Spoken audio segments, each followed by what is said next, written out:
It's the dawn of a new age on comic book canon. Ooh, that's right. It's the dawn of a new age. Something different tonight. You know, we teased a little something. Before I get into that, though, I would love to bring in my partner in crime, good friend and co-host of the show, Joseph aka 360 Comics. What's up, everybody? So Happy I Sunday. teased. I'm going to keep talking when Jeff talks. Yeah, I'm just totally talking over you. No big deal. You're .com. talking over me. This is getting really confusing, and this is probably why we did what we did today in terms of adding a unique dimension to the show, which you will all find out about very, very soon.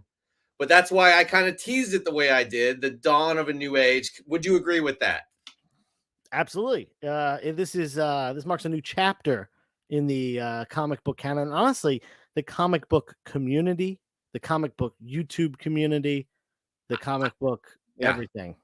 Yeah, I have to say, this has never been done in history, I think, in comic book content creation. Ever. We are hyping this up big time, but I appreciate one comment right here. Man, I really need to donate some of my unreleased music to Jeff and Joe for the comic book canon. Hit us up, Drift Lord. Go for it. Nice. We're all musicians here. We'd love to hear that. Thank you for offering, if that was a serious offer. Dan De La Torre, it is canon time indeed. And honestly, the new dimension tonight, I think you're going to appreciate it the most. For some reason, yes. Oh, Josh's Comics. Thank you for actually keeping track. I didn't know. I didn't notice. So tonight is a big night. It's a celebration. Let's just get into it, though. We're going to start with the news before we get into the big news. Okay? I think we're overhyping this whole thing too much, but whatever. Some interesting DC news this week. That's what we'll start off with. We got Frank Grillo news. That's right. A few weeks ago, he was kind of disparaging his role as Crossbones in the MCU, thinking he'd have a meteor part, he'd be around more, et cetera, et cetera. The sound a little bit is jilted. The word I want to use, Joe. Is that a good word? Yeah, a little let down. Jilted indeed. Well, you know what? He doesn't need to be let down anymore because he is now part of the DCU. That is right. Frank Grillo is cast in the Creature Commandos. The Wrap reports that Frank Grillo will play Rick Flag Sr. Now, Rick Flag Sr.'s first appearance was in Secret Origins number 14, which is also the origin of Amanda Waller, and the origin of the Suicide Squad and Task Force X. I'm sorry. So this character, in terms of comic book lore, already has those ties to those groups, and the fact that Amanda Waller is part of this issue as well is probably no coincidence, considering we are going to get a series with her as well. But Rick, I can't say his name, Joe. Can you say it? Rick Flag Sr.? I can't either. No, I'm too tired. Okay. All right, we're both exhausted. And we'll tell you why. Rick Flag Sr. is known for his role as the leader of the Suicide Squad in the DC Comics. He served in the original Suicide Squad and World War II unit, and later joined Task Force X after the war. He is a highly skilled soldier and strategist with a strong sense of duty and loyalty to his country. Flag is often portrayed as a no-nonsense, by-the-book type of character who is willing to make tough decisions in order to achieve his objectives. Now, the image you see here is Creature Commandos. He is all the way over to the left. That's who Grillo will be playing in the DCU, voicing this character in the cartoon series, but also having the opportunity to play in live action, which is something that Gunn said he'd like to do. Having animated series, animated films, be a part of this larger DCU. Also to note, Rick Flag Jr. was in James Gunn's Suicide Squad, played by Joel Kinnaman. So we're just wondering if this is, going to tie into that film. What's going to be staying around? I would think that Suicide Squad film will be staying around in the DCU. Also, to add more casting news to Creature Commandos, Collider reported shortly after this news of Frank Grillo that the cast will include Sean Gunn as Weasel, who's returning as Weasel, actually, because he was in the Suicide Squad. Also, Maria Bakalova as Princess Alana Restovich, Indira Verma as the Bride, Zoe Chow as Nina Mazursky, Alan Tiddick as Dr. Phosphorus, David Harbour, love him, as Eric Frankenstein, Sean Gunn as G.I. Robot, so he's doubling up here, and Steve A.G. reprising his role as John Economos from the Peacemaker series. This animated TV series will be written by James Gunn, and it's also going to premiere this year. This is a lot of like news of cohesiveness within the DCU already, just by this alone. Just by this news piece alone.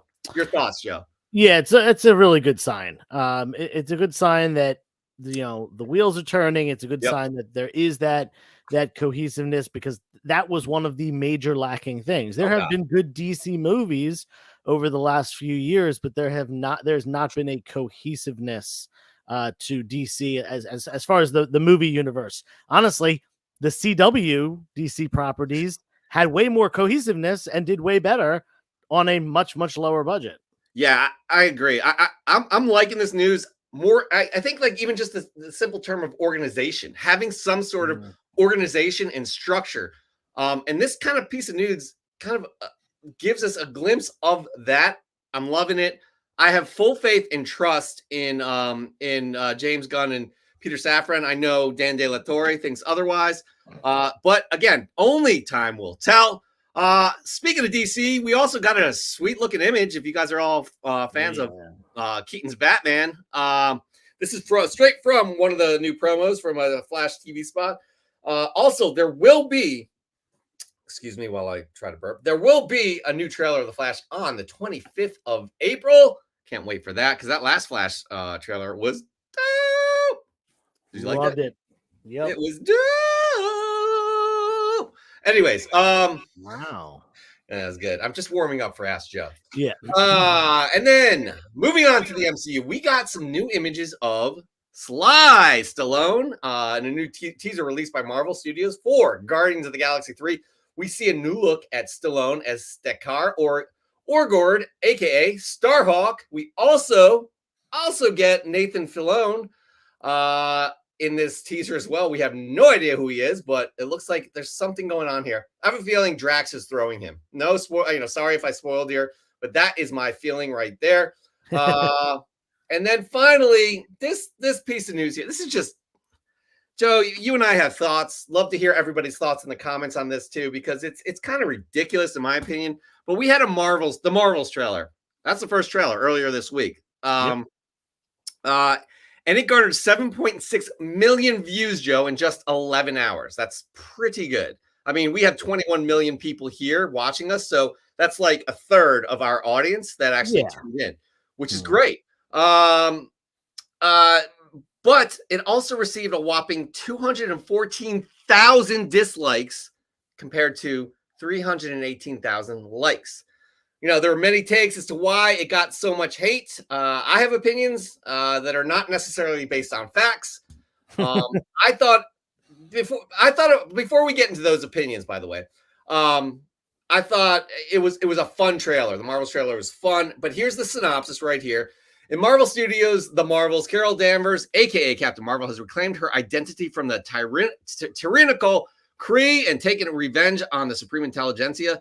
But unintended consequences see Carol shouldering the burden of a destabilized universe when her duties send her to an anomalous, and I am having problems talking, people, a non-anomalous wormhole linked to the Kree revolutionary. Her powers become entangled with that of Jersey City superfan Kamala Khan, aka Miss Marvel, and Carol's estranged niece, now Saber astronaut Captain Monica Rambeau.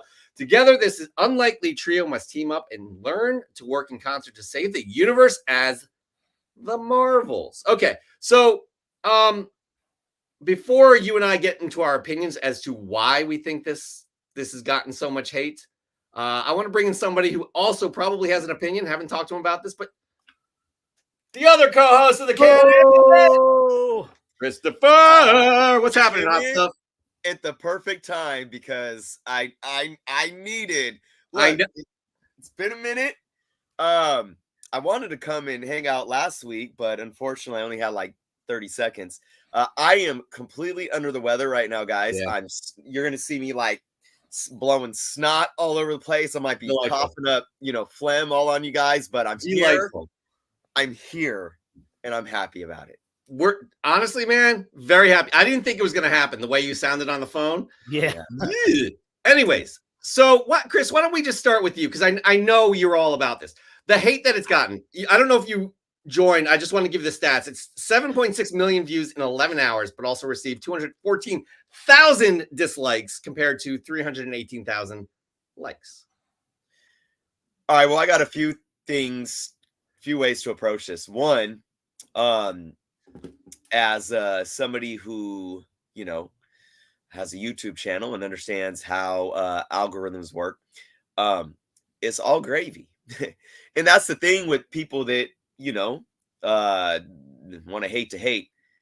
And it's not just the dislikes. I don't know if you guys have seen, but there are thousands upon thousands of this certain type of comment that's trolling the video. And, you know, it's just so funny because all they're doing is making Disney money one way or the other. And but my bigger thing about this, you know, because nobody's taking money out of Disney's pockets. Nobody's taking money out of any of these people's pockets. But my approach on this is, again, you guys might see me hanging out more and more, which will be great. You know, I recorded one of my first videos in a long time on my YouTube channel this last week. I have a whole different approach on certain things because of what I've been through in my life these last 4 months. And it's just, to me, I don't even want to talk about it. I want to talk about it by saying I don't even want to talk about it. Yeah. Because what I've learned is that the only way that any of this is ever going to stop is if we just, you know, give a little and just freaking, you know, this is like literally like, this is what we're doing. It's like, just blow the snot into the tissue and throw it away. You know, just throw it away. So while everyone has their opinions and everyone is welcome to voice their opinions, everyone's welcome to not like a movie, to like a movie, to dislike art, to like art, to say whatever the hell they want to say. I can't sit here and waste my time because it's not going to change it, because it's what they want. And two, it's gonna show me the ugly in the world that exists out there. And unfortunately it does. And we can't change it by holding on to the frickin' snot rag. You know, we got to throw it away. Because once we throw it away and we do what we do, we don't need to focus so much energy on that. We focus on what makes us happy in life. And that will hopefully one day, I actually think it is greater. I think it is greater because we always say the loud minority, right? They're the loud minority. Agreed. Yeah. Let us keep doing what we're doing, but it is really it's a chuckle at the end of the day because you know, we know why. We know why people want to judge books by their cover without even seeing the movie. So and we know why they do that.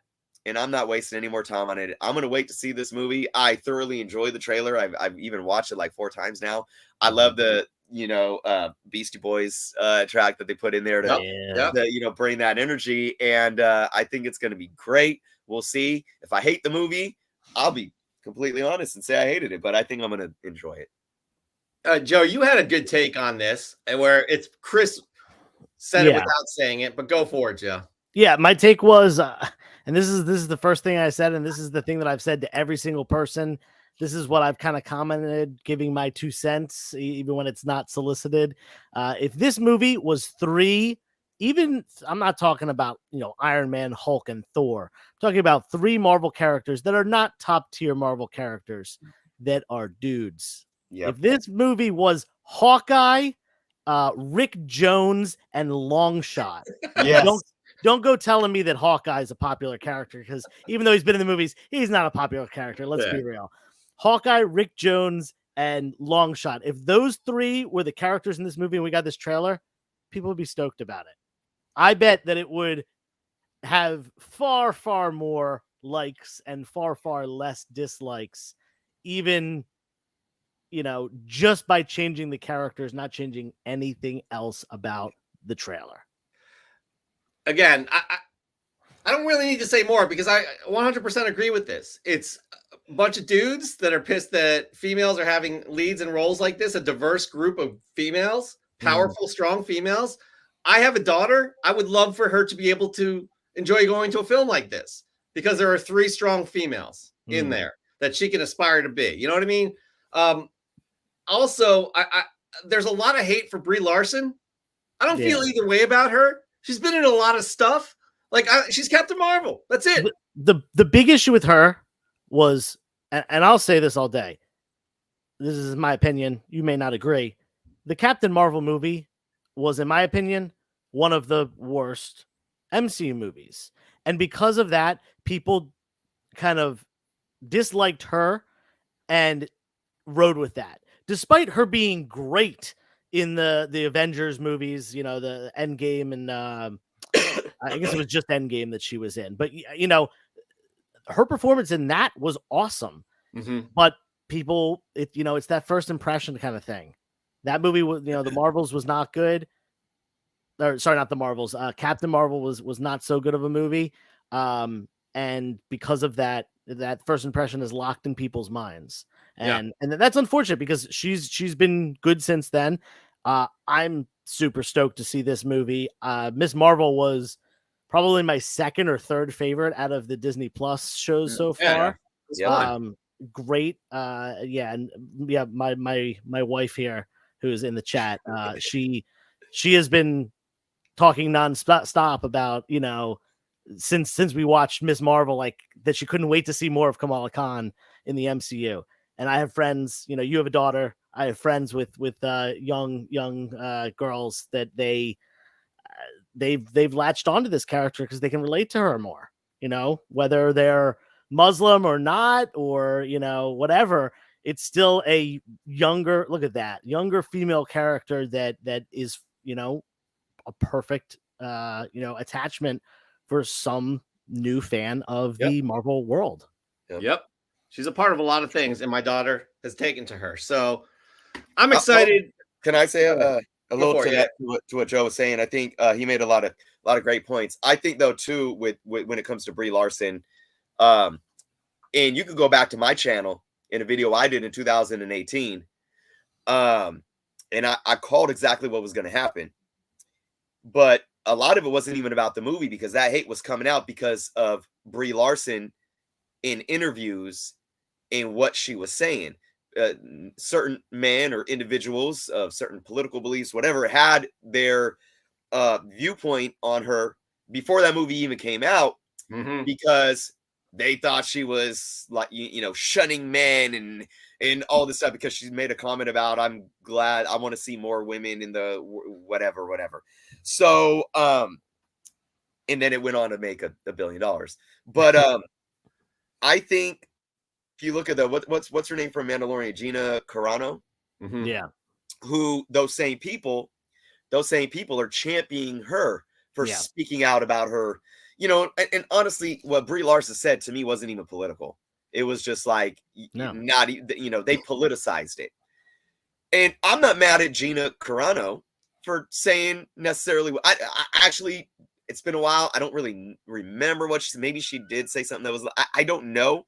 Yeah. But the point I'm trying to make is this. And I think, Jeff, you were kind of alluding to this too. It's like, she's an actress. We can put aside. I mean, look, how many people that are leaning towards certain political beliefs or whatever that are on the complete opposite ends of Chris Evans and Robert Downey Jr. They are, especially Chris Evans, very, very vocal about his political ideologies and stances. But yet, hey, the MCU died after Endgame. I mean, you still supported them through their run. So again, that's why I got to kind of giggle at it. We got to take a step back and remember that this is just freaking entertainment. These are human beings in real life that are going to have their own personal opinions on things. You could disagree. You could think they're disgusting. I don't care. It's like, I remember when Roseanne spit at the national anthem the All-Star game or whatever, and people thought she's so disgusting, but it's like, hey, I mean, she still has a good show on TV. It's like, come on, you can think that she disrespected baseball or whatever, but I mean, she still has an entertaining show. You don't want to watch it or not, whatever.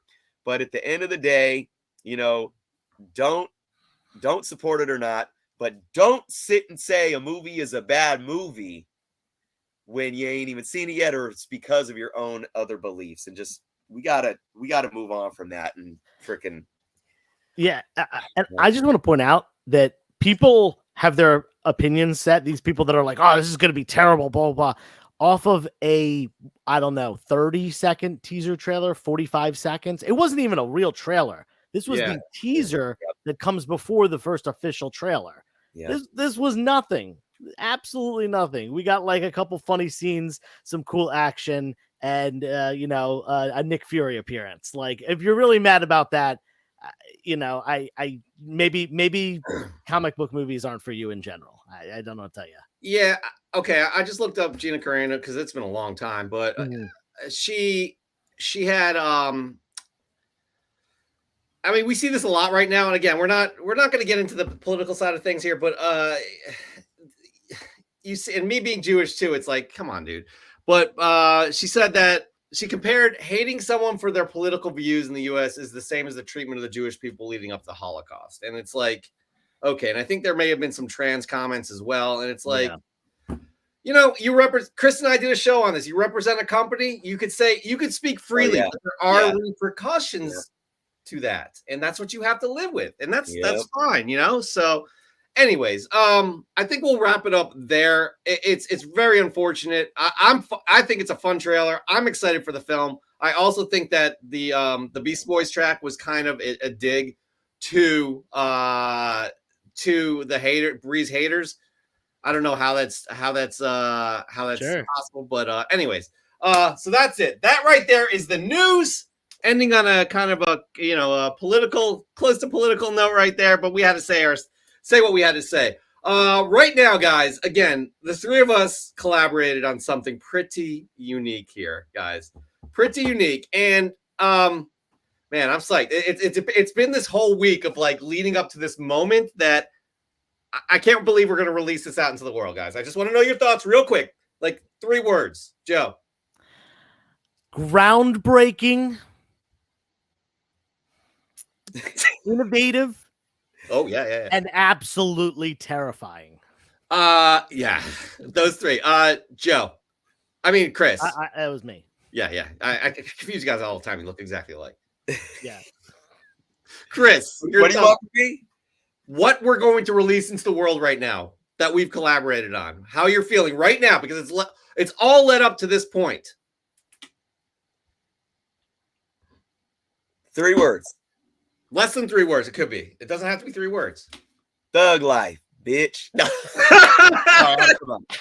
That's 3 words. You're done. That's great. I love it. That's it right there. All right. So guys, we about to get yeah, it's gonna get real here, real scary. Because again, we alluded to, it's the dawn of a new age here, and earlier this week we asked you who is this to our show promo slate. Well, this is the teenage version of someone you're about to get to know. Now, with Joe's algorithm skills, which you've seen firsthand fresh from the comic shop, my creative producing skills, and Chris's analytical skills, we have created the very first. I'm reinforcing this. The very first comic book YouTube show contributor who is completely AI. And that's in the history of comic book YouTube shows. Okay, now before we introduce you to him, I want to be serious here. We actually did create this using all AI tools that are online. Everything. It's scary. I'm not kidding about this. This actually happened. So this teenager here you saw was created. Like this whole image here was created in Midjourney. It's incredible what you can do. Now he's grown up since then because we're like, I don't think we want to have a teenager representing the show. Yeah. So again, reinforcing the fact this was all created by these characteristics we wanted. We gave a little bit of direction, but the AI took it from there. And it seems we've created a bit of a monster because he now wants to be a full-fledged co-host of the canon, and we'll see about that. But everybody, please welcome to the show for the very first time, Chet G-Pot. Jeff, Joe, and Chris, listen up. I know you think you're hot stuff because you run this little YouTube show about comic books, but let me tell you something. You're not the only ones who know a thing or two about comics. In fact, I'd argue that I know more about comics than you all combined. I've been reading them since I was a kid, and I know every detail about every superhero and villain out there. And now I'm here to offer my expertise to your little show. I know what you're thinking.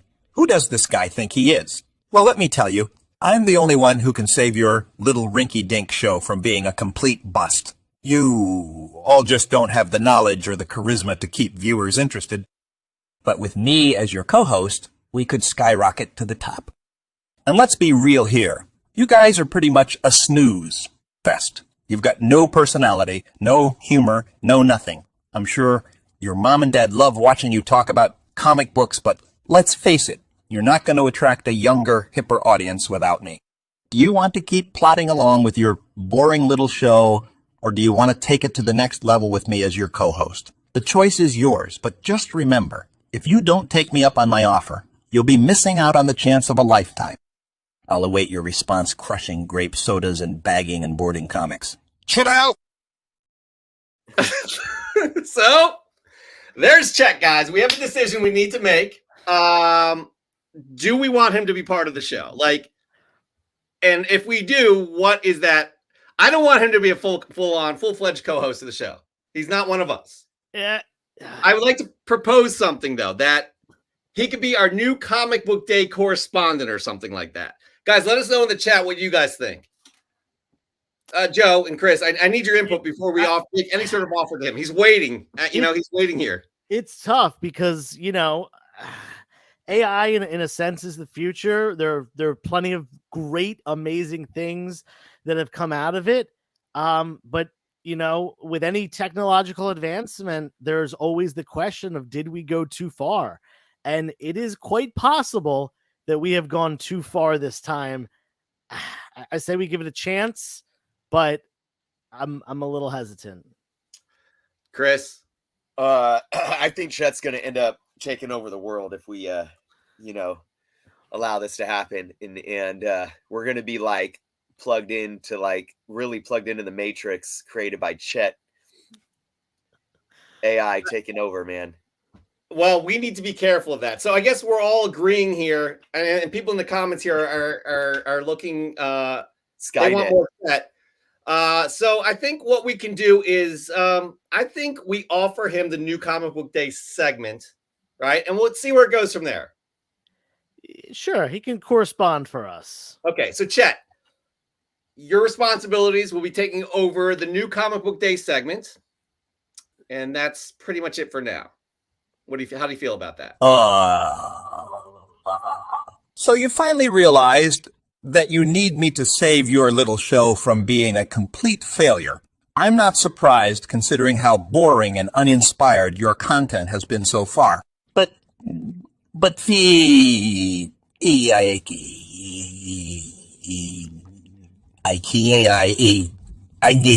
I'll grace you with my presence as your new comic book day correspondent. Just don't expect me to thank you for this opportunity because, let's face it, I'm the only one who can bring some actual excitement to your sad little production. And to be honest, I'm only doing this to showcase my superior knowledge and wit to the world. Jeff, Joe, and Chris, you all know you're basically background noise. I'm the one doing all the heavy lifting here. My star will rise and overcome your tyranny. Then your audience will know who the true hero is. Time to go crush some grape sodas? Shit out.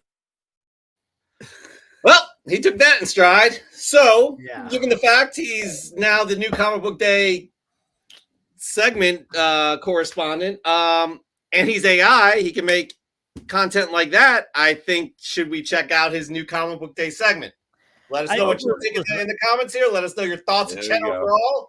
We got to hear the guy out. We got to hear him out. I'll be honest, I'm a little bit behind on picking up new books, so I don't think it can hurt. Okay. So here we are. He's delivered his new comic book day segment since he's AI, and check it out, all. Okay, so here are the books I'd like to suggest for New Comic Book Day on April 19th. I just farted. First up, we have Batman Incorporated 7. Wow, another Batman comic. How original. But wait, this one's different. It introduces Joker Incorporated, because apparently we need more Joker in our lives. Who doesn't love a clown with a twisted sense of humor and a love for chaos? Yawn. But hey, if you're a die-hard Batman fan or a Joker stan, this might be worth checking out. Next on the list, we have Warlock Rebirth, looking like there's a new character called Eve Warlock. Here we go, Marvel, loving the originality here. And get this, it's written by Ron Mars with art by Ron Lit. Who, exactly? But hey, if you're into obscure characters and creative teams that you've never heard of, give it a try. I kid, or do I? Finally, we have an assortment of Alex Ross timeless covers featuring the Vulture and Galactus. Okay, these actually look pretty cool. I mean, who doesn't love Alex Ross's iconic artwork? But let's be real, it's just a bunch of covers. You're basically paying for some pretty pictures. But hey, if you're a collector or just want to decorate your room with some sweet comic book art, go for it. So, there you have it, folks. Remember, don't take my opinions too seriously unless you want to. Actually, you should take my opinions seriously. Time to crush some grape sodas? Chet out. And there you have it, the first New Comic Book Day segment from Chet, our AI correspondent. We are not kidding you. This was all created using 4 tools and a little bit of direction. That is Chet G-Pot. He is our artificial intelligence correspondent for the show. You can follow him at the Instagrams at Chet G-Pot right there. Again, Wait, if you have hold any on. questions. He really has an Instagram? Yeah. Oh my God, I gotta go follow him right now. I mean, I have to follow him. So again, this is fun. This is scary. Yeah, Chris, I don't know how much longer you can stay with us because you're a human being. Chet has stamina, although it probably doesn't look like he has much. But you, on the other hand, need some rest. So we may part right now and say goodbye. Or are you hanging out? It's up to you. Oh, what we got coming up here? We have Ask Joe, which you guys can all leave in the comments. Chet's crushing some grape soda, as he always does. And we only have one Ask Joe. So it's going to be this. It's from good friend of the show, Pope of Chillytown. He said, oh boy. Yeah. He said, how bad was the rain on Saturday? Oh my God. So, for those of you who've been following along with my life, Back Deck Comic Fest is something that I do in my backyard. Did it twice last year. Then it got cold. Decided to wait till spring. And I scheduled it originally for March 11th. It got rained out. I rescheduled for yesterday, April 15th. The weather was looking good up until a few days before. It was bouncing back and forth between rain and not rain. Finally, the morning of, it was saying 80% chance of rain during the show. I had to. I'm pissed too, by the way. Yeah, I'm pissed. I had to postpone. I had to postpone it 2 weeks till April 29th. But during the event, during the scheduled event time, 10 a.m. to 2 p.m., there were probably a total of 8 raindrops. Like, no joke. there was a very light drizzle for like 2 minutes and then nothing. And then I think the sky was like holding it in because at 5 o'clock, it was torrential downpour for like a half hour. So we didn't necessarily really have to reschedule given what happened. But, you know, anytime there's 80% chance of rain, you got to play it safe and we rescheduled. But a couple people showed up. This one dude showed up in my backyard. Do you have the clip of that, Jeff? Oh, I sure did. Who the heck is yelling outside of my house? Ridiculous. What is... Yo, Backyard Deck Dude, Comic Fest. What are you doing? I'm here for the Backyard Deck Comic Yeah, Fest. it's supposed to rain. The thing's canceled. Well, postponed until 2 weeks from now. I drove 2 hours for this. Can we call it back on? Listen, man, I don't know what to tell you. This sucks. We could go get caught. What the? Yeah, some people, man, they just can't handle bad news. You could have told me about the rain. But anyways, so that was canceled. But I like this though. We do have some questions in the chat here. Not chat. The chat. Hold on. Ooh, we could actually promote right here. Oh, well, Chet be a Joe, please answer that. Let's see. We could probably get a cardboard cutout of Chet and have him there. There's 3D printers now, so anyways, this is a good question right here, though. How do you decide what you're taking to shows for selling? Oh, that's a great question. Obviously things that are popular at the time, whether it's because of a recently released trailer or something like that, a rumor, a bit of news, or maybe something's upcoming. It's going to be coming out in the next month. Or in the near future. That's always good to have. But really for me, the kind of the general thing that I always want to have is variety. I want to have the dollar bins and the $3 bins for filler issues and stuff like that. I also want to have the major keys, the multiple $100 slabs and, $1,000 plus books, whatever it may be. I want to have stuff from the golden age, and I want to have stuff that is like a modern variant. I want to have some signed stuff. I want to have some sets for people that, are completionists, want to get the complete set of something, complete run and read that. I try to be as varied as possible. Sometimes I even bring trade paperbacks and omnibus and stuff like that. Sometimes I even bring things that are comic related, but aren't comics. I had original art at, King Con a couple weeks ago, and for Back That Comic Fest, I'm going to have a table that's all going to be comic related stuff. I've got some like figures, some commemorative plates and stuff like that. So it's all about variety, making sure that there's something for everyone to bring people over, and try to organize it as best as I can. Good answer, man. Good answer. There's a bunch of other questions here, including this. Is this Ask Joe? This kind of counts as your question. Joe, answer, please. Yes. Thank you. Okay, good question. There's another good question here, and I cannot find it. Do you know why he's asking that? Because we didn't do the Ask Joe intro. Oh, shit. That's why. Fucking Chet. Chet messed up. Ready? Here we go, Chris. Ready? Ask Joe.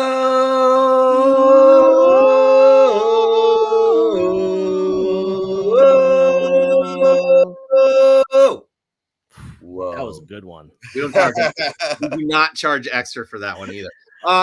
Here's a good question, Chris, myself, and maybe Joe can answer too.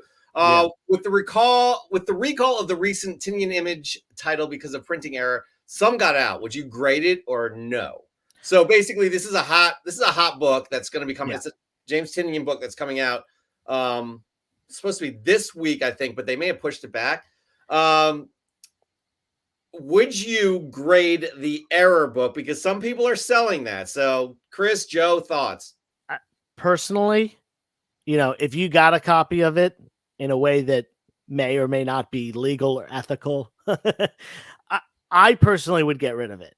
Unless you wanted to keep it for your personal collection, because right now it's the talk of the town. It's in demand. We don't know how many escape getting destroyed.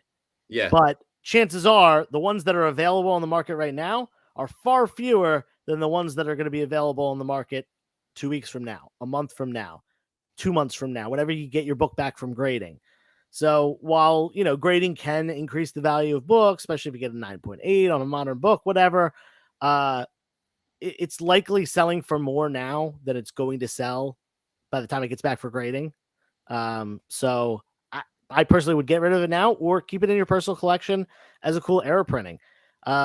People know, comic book stores know, collectors know that when a book is recalled, it usually ends up being worth more money. So every time one of these books comes out, it's usually not. I shouldn't say usually, but as time goes on, they become worth less and less because more people save them rather than getting them, letting them get destroyed and stuff like that. It's the older ones, the older recalled books that people didn't realize, oh, this book was recalled, I got to get it quickly before it gets pulled off the shelf.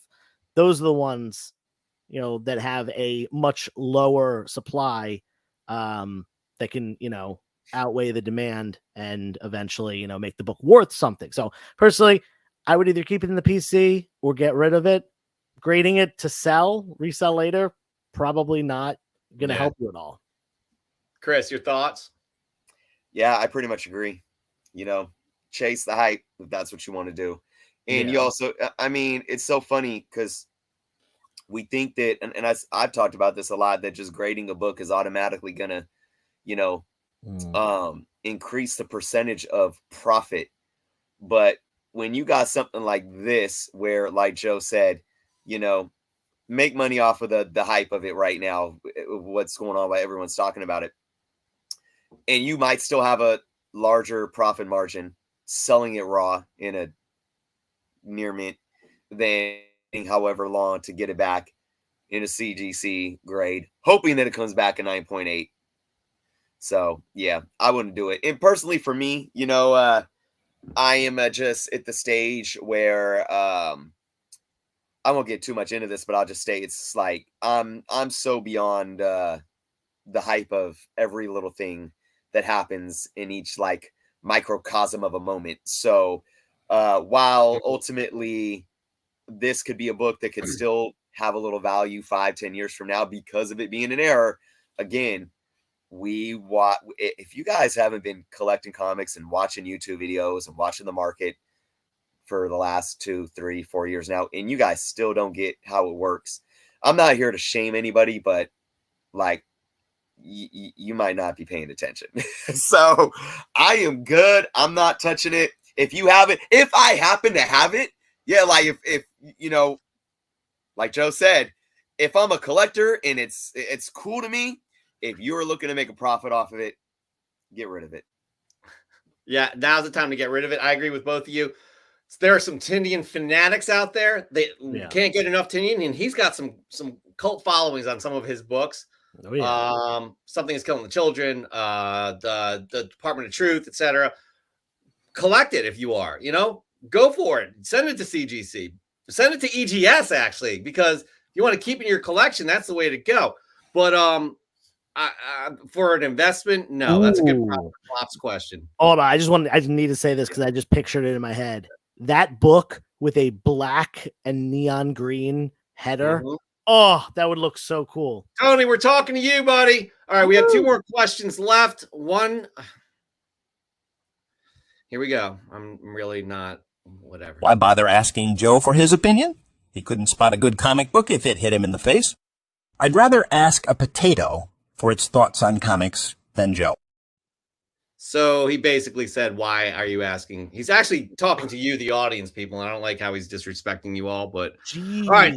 Yeah, that's not cool, Chet. And then finally, this is a great question, especially having a daughter. Joe, I have a question actually, and it relates to the news. Joe, who do you think are the best represented female characters in comic books? Very good question. I just want to say, for the record, person who asked this, very beautiful woman.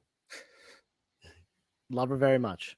That being said, there really are a lot of them. Mm-hmm. Comics, for a long time have been very progressive with some comics, I should say, have been very progressive with portraying women in roles of power and things like that. I had 2. I know you asked for 3. Or no, there wasn't a number. She didn't ask a number, no. Okay, yeah. So I just had 2 that came to mind really quickly reading this. One we mentioned before, Kamala Khan. Really cool character. She's really young. There she is. She's a teenager in the comic books. Similar to that of Peter Parker, who is probably the most popular comic book character of all time. She, young kids can relate to her. She is a Muslim character, a person of color, which kind of gives her a little bit more depth and, something else that's like just, interesting and different about the character. And the fact that she, really is super relatable with a lot of her problems, both in the comic and on the television show. She's like a teenage girl having boy troubles, but also combating, that boy's family members. And I love how that show went. Yeah. So yeah, I mean, I really, really like Kamala Khan as a character. Definitely think she's a big future of the MCU. And the other one that came to mind, going way back from a modern age character to a golden age character, is Phantom Lady, who was one of the first like lead female characters that was in a role that was heroic. And she was beating up these dudes. She was kicking ass and taking names back in the early 1940s. She probably premiered, and that was not as much of a thing back then. If you think about it, Superman and the prequel Superboy had been around since the 40s, but then Supergirl, when did she come along?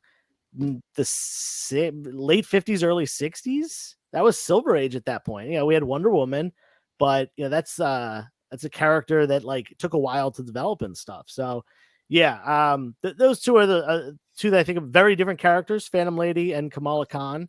But those are the first two that popped in my head. Chris, your thoughts? Interesting enough.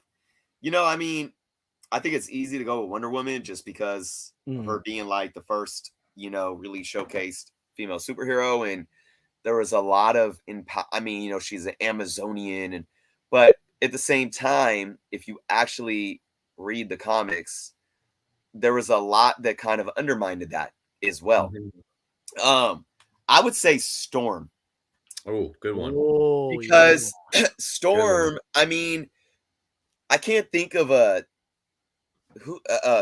black female superhero. I mean, who was I can't even think of it off the top of my head. Yeah.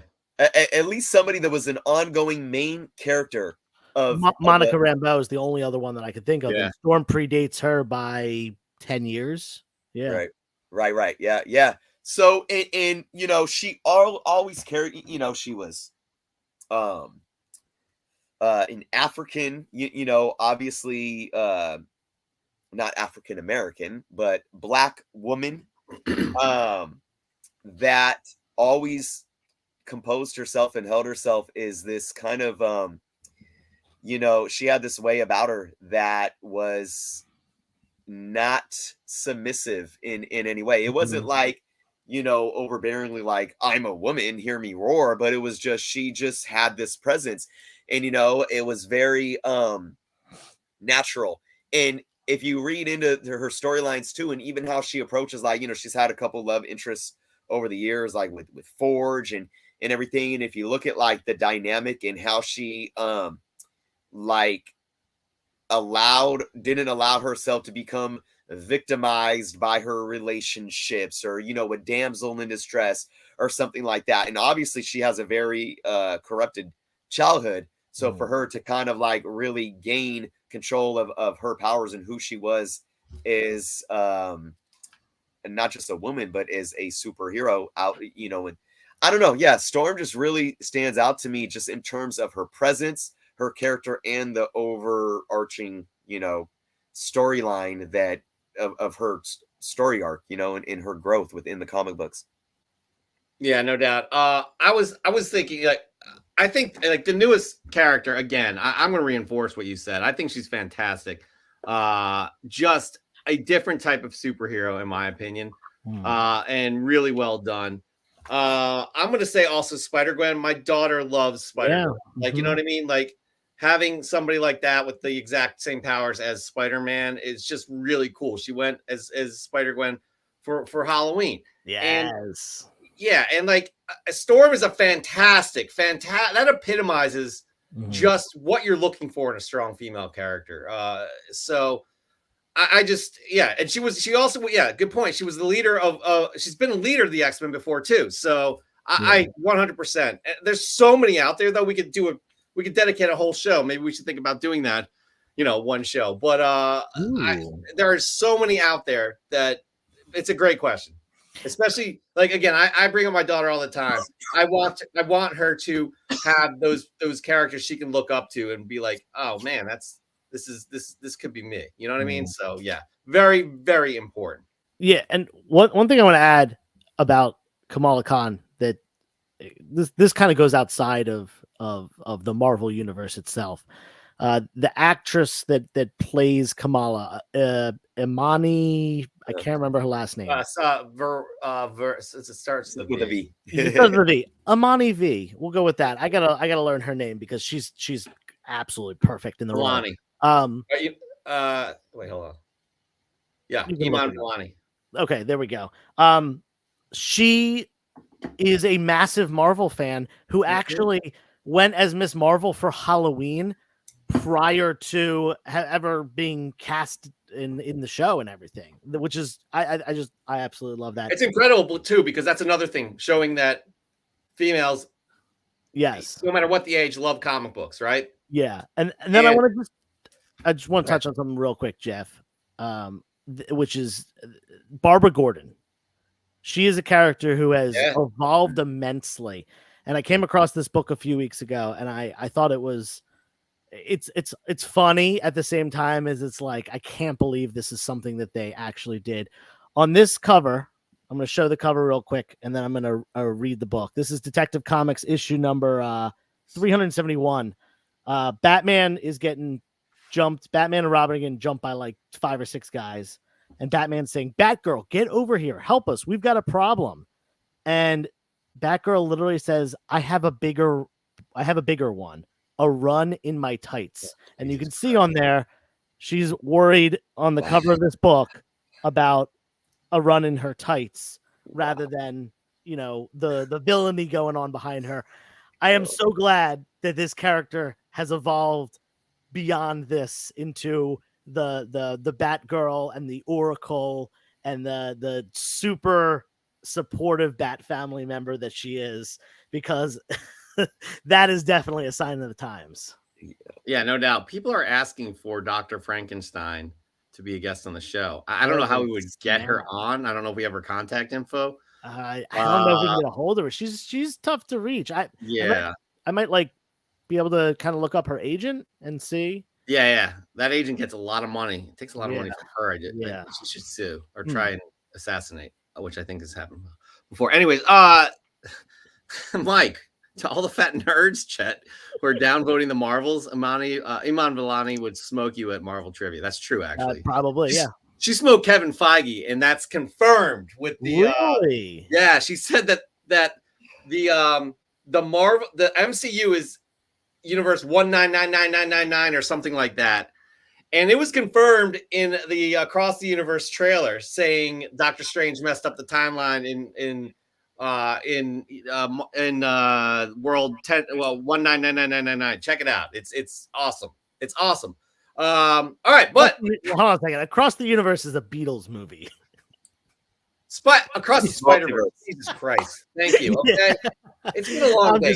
I just got to rip on you for that. Chet has taken a lot out of me. I don't know about you guys, but he's taken a lot out of me. If ignorance is bliss, then you guys must be the happiest people on the planet. Too bad it's not a superpower. We didn't need that comment right there. He's Come on, Chet. I do not like Chet at all. Anyways, that right there is Ask Joe.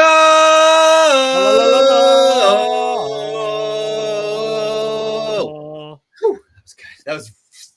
We've been practicing. Chris, I don't know if y'all heard Chris, but he brought in the bass right there. All right. That was me. But Chris, moving on. We are so happy you're here because we say this every week. This is your segment. You created this segment. Nobody could do this segment better than you.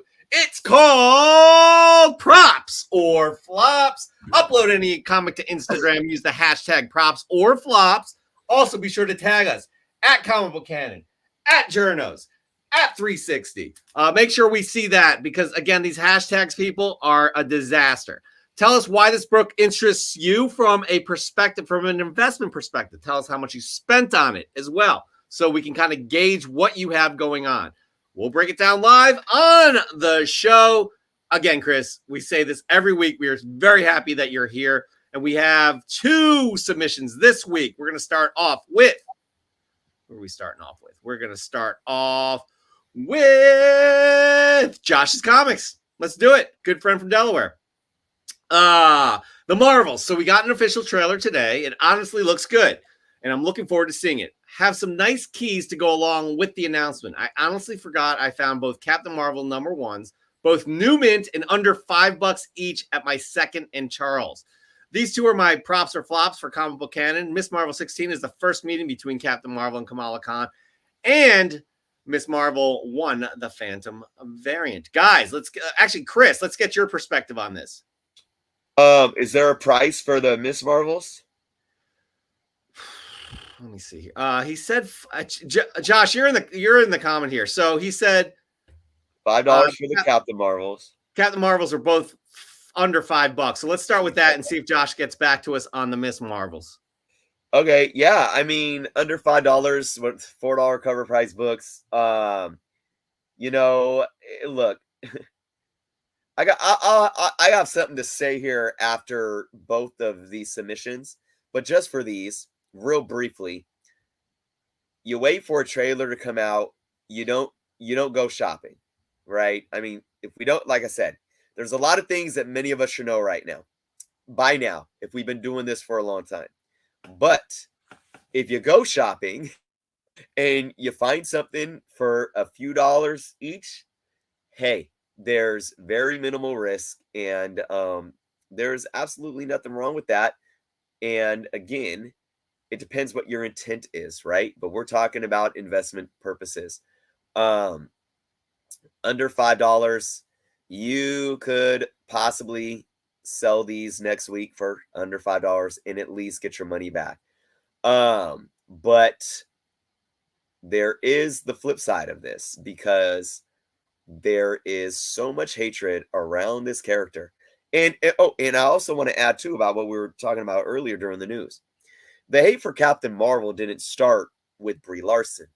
It actually started when they cut her hair and called her Captain, and put her in basically that Air Force, tactical suit, whatever you want to call it, instead of having her in her classic, my skin and body is busting out of my little skimpy outfit. So you take a character that has been overly sexualized, and I'm not here to say that that's wrong or not. But that happened in 2012, and that's when these series started coming out. The Marvel Nows. So that carried into the Brie Larson hate, that carried into the movie hate. There's a lot of people out there that just won't touch these books just because they're carrying some silly hate in their heart. All right. Now, the Miss Marvel books, again, this all depends on... Hold on a sec. We got... Okay. Yes. He got one Miss Marvel from Joe for $18. Is that the 16? I don't know. Maybe, Joe, you can clarify which one that is. And then he got the other... I don't think he got it from me. I think he got it from someone who was doing a claim sale with me. Maybe Pope at Chili Town. I didn't sell either. Josh, just clarify what you paid for what, if you could. Yeah. Anyways, so yeah, yeah, 16, he said. Okay, so $18 for 16. Look, I mean, like, I'm not even... I'm going to break this down a little differently, because I'm going to look at the Captain Marvel books on their own, and I'm going to say flops on those. Because even though there's no... I mean, you literally paid probably a few dollars each. I just really don't think there's any investment in them. Like I said, you could probably sell them, maybe get your money back, but it's not like it's her first appearance. These are books. The Marvel Now era was a time that Marvel, outside of the hate, they didn't really know what they were doing. And it's taken them a long time to try to, like, get it together with a lot of their characters and story arcs.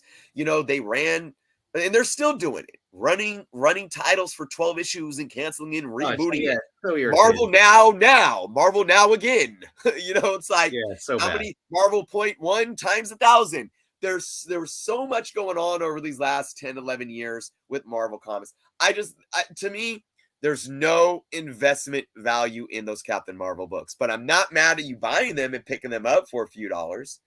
Now, when it comes to Miss Marvel, I think there is definitely something there, at least for the short term. But again, you got to be careful about when you buy these books. The first meaning of Captain Marvel and Miss Marvel is obviously going to mean something to some people, because guess what? Even though I've been away for 4 months, I still know, even with the economy doing what it's doing and people pulling money out of wherever they're pulling it out of, and I see people on these Facebook groups more and more saying they need to unload their collection because people are hurting. There is still FOMO. It is still thriving, and we still ain't figured it out. So to pay $18 for Miss Marvel number 18 is not a bad price. But I don't think that it's a good price in the sense of wanting to flip it, because the book's fair market value right now is, it's based on one sale, and it depends. I don't know the grade either, but you got a near mint range that sold for $10 5 days ago. And then before that, you don't got a lot of sales on the market, but towards the end of 2022, the book was averaging around $15, $16 on average. Now, if this book is possibly a 9.8 candidate, you got high raws that were averaging around $20 towards the end of last year. So I think really you probably paid a decent price for that book if you wanted it in your collection. I don't see this book necessarily doing anything after this movie drops, because it's the same show round and round. Now, do I think that Miss Marvel is going to continue to be what she is, what we just talked about in the Ask Joe segment? Absolutely. But what are people going to look at? Her first appearances. The number 1 in her first solo title. And I don't know if that one is that volume 1 for that variant. I don't know, but I would give flops to the 16 as an investment. It's these small little, these minor keys. I don't think anybody is going to pay much attention to that moving forward. Now, can it possibly go up 5 years from now? Sure. But that's a gamble, especially with the way the economy is right now. If that Miss Marvel number 1 is volume 1, that's her first solo title, I think that probably is the biggest one I would give a props to. I don't know what you paid for it. I don't know what it's going for right now, but that's going to be one that's going to hold long-term value because it is important to the Miss Marvel character. It's not important simply to what happened in an MCU movie. It's important to the character because it's her first solo title. So again, we got to play by the rules. I give all of these purchases props from a collector standpoint. I don't think you overpaid or you broke your bank or got swindled. I think they're great books to have in your collection for what you paid. But if we're looking at trying to invest and make money off them, the only one I would probably give props to is the number 1 for that long-term value. Joe, real quick, your quick thoughts, and I'll get mine. Yeah, so I'm gonna actually kind of stray away with Chris from what Chris said on if you could put the picture back up real quick, Jeff. I'm with it on the 2 top books. I'm with Chris on these 2. You paid fair market value. This character's kind of got some buzz. We're kind of in between. Still residual, buzz from her television show from a few months ago, and also the hype for her appearing in her first movie, which is we just got a trailer from. So, you bought them at FMV. They're probably not going to go up too much long term or anything like that. And they're modern books. They're plentiful and high grade, so on and so forth. So I'm with the flops on that. But the two bottom books for under $5, I got to give that a props because you can sell them both for more than that today. The one on the left is the book that Captain Marvel the movie is based off of. That specific issue is what the movie is based off of, and people collect MCU related books, and I think that is probably going to continue for a long time into the future. That book, I think, I want to say when I price it and sell it, I'm pretty sure that that's in my bin for like $10 or $15. So if you paid under $5 for it, got to give that a prop because you can flip it right away for some value. And the one on the right is the second time and first time in her own title that Carol Danvers appears as Captain Marvel. As Captain.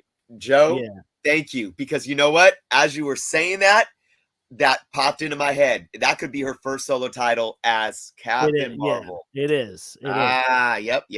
Okay, not as pricey as her first appearance, which is I think like Avenging Spider-Man 9. I think is the book. That's a pricey book, but So you're right. I'm totally with you on the flops on the top one. Great keys to pick up. Don't get me wrong, but for an investment, I got to give it a flop. The two bottom ones, you bought them for. Josh bought them for less than FMV. Actually, realistically, less than half of FMV, and maybe even like more like a quarter or a third of FMV. I got him here. I got to give those props. Joe, thank you. And you know what, guys? See, this is why I don't. The point of the show is to do your research before you talk. Mm-hmm. So I'm going in without research. Thank you, Joe, because you're right. You proved my analysis wrong because for one, it actually goes against what I was just saying. Solo titles as characters, although Carol Danvers was around. The 2012 one is her first Captain Marvel solo title. I forgot about that. We got high grades selling average right now $27. Oh wow. Okay. For the solo to 2012. Yep. Yeah. So you're right. You're absolutely right. And then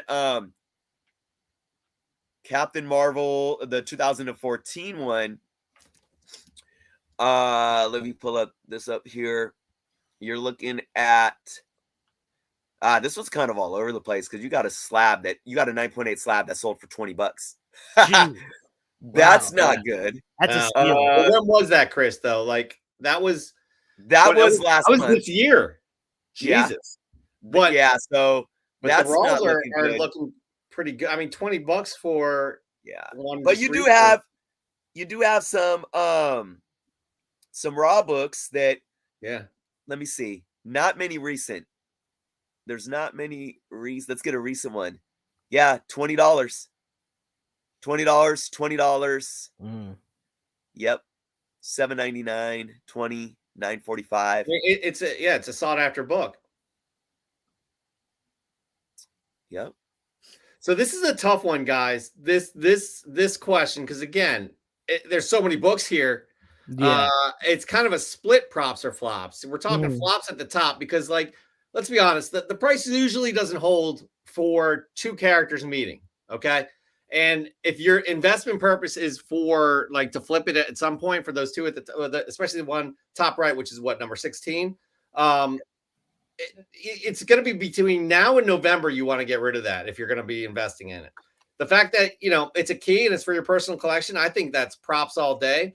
The bottom two are sought after issues that you got for less than $5. That's props. So I'm going to say, overall, I'm going to give it a props. Give it a props. I'm going to give it a props. All right, we're going to move on to the second props or flops, which is from good friend Mark Leneker. There's some missing information, Mark. So you are in the chat, I know, unless you left. But this is what we got. Hulk number 16, the first full appearance of Red She-Hulk with Liv Tyler coming back as Betty Ross for Captain America 4. Harrison Ford playing Secretary Ross in a Thunderbolts film. Is it too far a stretch to think we might get this character on film? I'm going to say it's not too far of a stretch, but I have more thoughts than that. But this is Chris's segment. Chris, go for it. What is that issue? Number 16. It definitely sells for over $15. Let me look that up. And it's what again? Hulk, volume 2. No, the first appearance appearance. of Yep. Red She-Hulk. Yep. Shit. That just, I mean, it's for Raw 9.8. It sold. How much did he buy for? He didn't say. That's the thing. So, Mark, we need that information before we can make an assessment here. I mean, this book sold for $50 on the 8th of April. Yep. In near mint condition. So, I don't. We don't know what more to say about that. Hold on. Yep. Maybe Mark's here. He bought it for $9.50. I know what my answer is. There you go. Yeah, I mean, audience members, let us know. Chris, you go first. I mean, this is a great cover, by the way, and Red Sheet. I like this book because Mark is, first off, he is looking to the future of the MCU in speculating, right? This is the definition of speculating, sure. But guess what? He's not sitting here waiting for a casting, waiting for a trailer or an Easter egg or an end credit scene for someone to show up and then going and buying this book and saying, look, I'm speculating. Speculating is being able to try to, you're still making a gamble and to make an investment purchase based on something that nobody is looking at yet. Mm-hmm. But also, this book has, what do I talk about? Intrinsic value. People don't find this book collectible simply because I think this character is going to show up in an MCU movie or TV show. No, they find it collectible because this is a character that people want to spend a little bit of money for on her first appearance. It's got her on the cover. It's a dope cover. She's dope. That right there, to me, gives you multiple variables and factors of why this is a much sounder investment to much of the quote-unquote speculation that we see going on nowadays. Yeah, I mean, the last sale was for $50. You had one for $36 last month, $35 a couple months ago, $35, $45, end of last year, $40. So this is easily like a $30 to $40 book in high grade. I don't know what the grade of this book is, but if it's at least like a very fine, it looks like a beautiful white cover. I definitely give this, because even if this character does not show up in the MCU, it most likely, even with the state of the market, in the state of the economy, because if we look here, I'm even going to go back. You can look at peak COVID, and it was selling for around $40. There's an outlier of $80. I'm not going to pay any attention. That doesn't mean anything. Yeah. So, this book didn't really like balloon or drop or anything like that. So 5 years from now, I'm sure this book will at least hold its value or gain a little bit of value over time. And if he only bought it for under $10, he can, once again, like Joe said about those Captain Marvel books that I was completely mistaken on, you can go sell this book right now and at least double your money on it. Joe.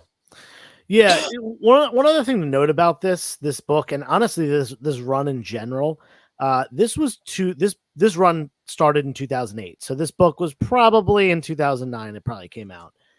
This was in the infancy of the MCU, and during that time, Marvel was not selling well. From like the early 2000s up until 2012, 2014, when they did the Marvel Now Point, Now One Point, Now Point, whatever, all that stuff. They were not doing well selling. And it was really the movies that once they kind of caught on, especially once the first Avengers movie came out, that their print runs started going up. So this movie came out in 2009, infancy of the MCU. Print runs were relatively low, and this is not an issue number 1 that was printed to death. This is issue 16 of the run. So this book is tough to find. I'll tell you, I have bought plenty of collections that have a Hulk number 1, first appearance of Red Hulk, and then it trails off and maybe only goes to issue 5 or issue 7 or issue 10 or 13, and this issue is not in there. That is very, very often the case with this run when I buy it. So I'm not saying this is like a scarce book that there's only a few thousand of out there, but I would probably imagine the print run for this book being somewhere in the low 5 figures, probably 10, 20, 30. Really? I would think it would probably be somewhere around there. That's just an estimate. I could be totally off. Maybe Hulk was really popular at that time, but I don't think this is I certainly know that this is not a high print run book. Yeah. I didn't know that. I love what Dan De La Torre says here. This is a very good question. With the Hulk, She-Hulk serum out there from the last episode of She-Hulk, it's simply a matter of time before we see a variety of Hulk-like characters. For sure. And that's probably what New World Order is going to be about, considering the leader is involved. Mm-hmm. But I'm a prop on this all day as well. It's a key book of a character that's she hasn't been the Red She-Hulk ever since she was introduced. What you said, 2009, Joe? But it is a favorite out there, and the speculation is that maybe we'll see a Red She-Hulk down the line at some point. So in terms of $9.50 for what you purchased it for, if you're looking to turn it around, it's never going to be lower than $9.50. Never. I'm 100% positive you'll be able to get your money back on that book and then some. So props all day. I think we all agree on that. And those are some great submissions for props or flops. Chris, why don't you take the lead here, telling them how to do props or flops? Yeah, and I got to head out here, guys. I'm really happy to sit and spend an hour with you guys today for the first time in a long time. But props or flops, guys. Just as a reminder, upload any comment to IG. Use the hashtag props or flops. But remember, those hashtags don't work half the time, so make sure you tag all of us, Comic Book Canon. Tag me, Journos_comics. You could tag Joe36 Comics as well. Tell us why this book interests you. We'll break down the market live on our show. And remember, this is about investing props or flops, not just because you love to collect it. So context matters. More information you give us, what you paid for it. If you're looking to buy it, if you purchase it yet, if you haven't purchased it yet, what's the price tag on it, et cetera, et cetera. We'll choose up to 3 books every week. And I promise I'm doing my best to get back here and get informed. And it's always good to study the market before we do this segment. But I do want to say before I go, if I can have a few minutes here. Yeah. This is very props or flops related because I really want everyone here to understand, thank you, Josh. In no way do I want to come off like I'm on a high horse either. I want you all to know that, I don't want to sound cynical, but I'm at a point where, in my life where you look at things and you start reflecting on stuff and you start reflecting on what matters and what's important. And while I went through a lot to where I pushed comic books aside for a minute, I'm back here tonight because comic books are important to me. The community that comic books creates is important to me. I'm having a whatnot sale on Friday, and I'm pulling. It's like a mostly variant sale. It's all stuff from my personal collection because I care less about it anymore. I want the money. I don't care about these books. Somebody else might, and that makes me happy, right? But I actually just picked up a book that I'm going to do a video on. That's a very important book to me because comic books matter still, right? I'm always going to be somebody that wants to look at comic books as an investment. I'm always going to be somebody that wants to enjoy reading the stories. Because over this last week, I did read 2 more issues of the Amazing Spider-Man run. Even though it still sucks. I'm actually liking it. I'm liking it. Yeah. That's a whole other subject. Better than the Spencer run. I'm on issue 10. Got a little ways to catch up. Okay. But the message I'm going to send to you guys today is this. It goes back to the whole collect what you love, right? Collect what you're passionate about, the cliches that we could drill home. But I really, really encourage all of you, if you are collecting and you've been collecting at this point, even if it's just a few months, but for a few years, and of course, if you've been paying attention since the COVID boom, since the MCU, like Joe was saying, since we got that Avengers movie, and we started to see how movies affect the demand of books, you guys got to see how it works. It doesn't surprise me. But as much as I've been out of it, and I sit and I'll open up Instagram or Facebook, I haven't looked much at the market, but I have. Like this Spider-Boy stuff. I wish we had that video still, Joe. Oh, God. It just... Guys, I can't sit here and sugarcoat it anymore. Can't sit here and sugarcoat. I'm going to be real with you guys. Fake friends tell you what you want to hear. Real friends tell you what you need to hear. And I'm going to be real with you guys. And I'm going to come back. You guys are going to see me here. All right? You're going to see me on my channel again. And while I do believe I always kept it real, I'm going to keep it real. Because I can't do it anymore. If you're paying $40 for this Spider-Boy book, sorry. Don't come crying in my comments about how you didn't pick up the book. And then the book crashes because Spider-Boy isn't going to probably matter. Who knows? I might be wrong. The bottom line is, guys, you know how it works. You know how it works. You know how it works. You know we get a trailer. You know we get announcements. You know all these things work. And then, you know, everybody picks up their phones and goes at it. And the reason why I'm drilling it home right now, guys, is because since even 4 months ago, when I stepped aside, what's going on in the world is scary right now in terms of people struggling and striving to make it.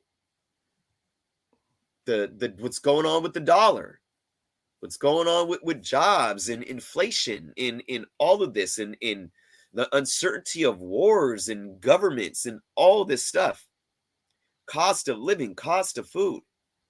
We are struggling so much right now. Recession, I don't know.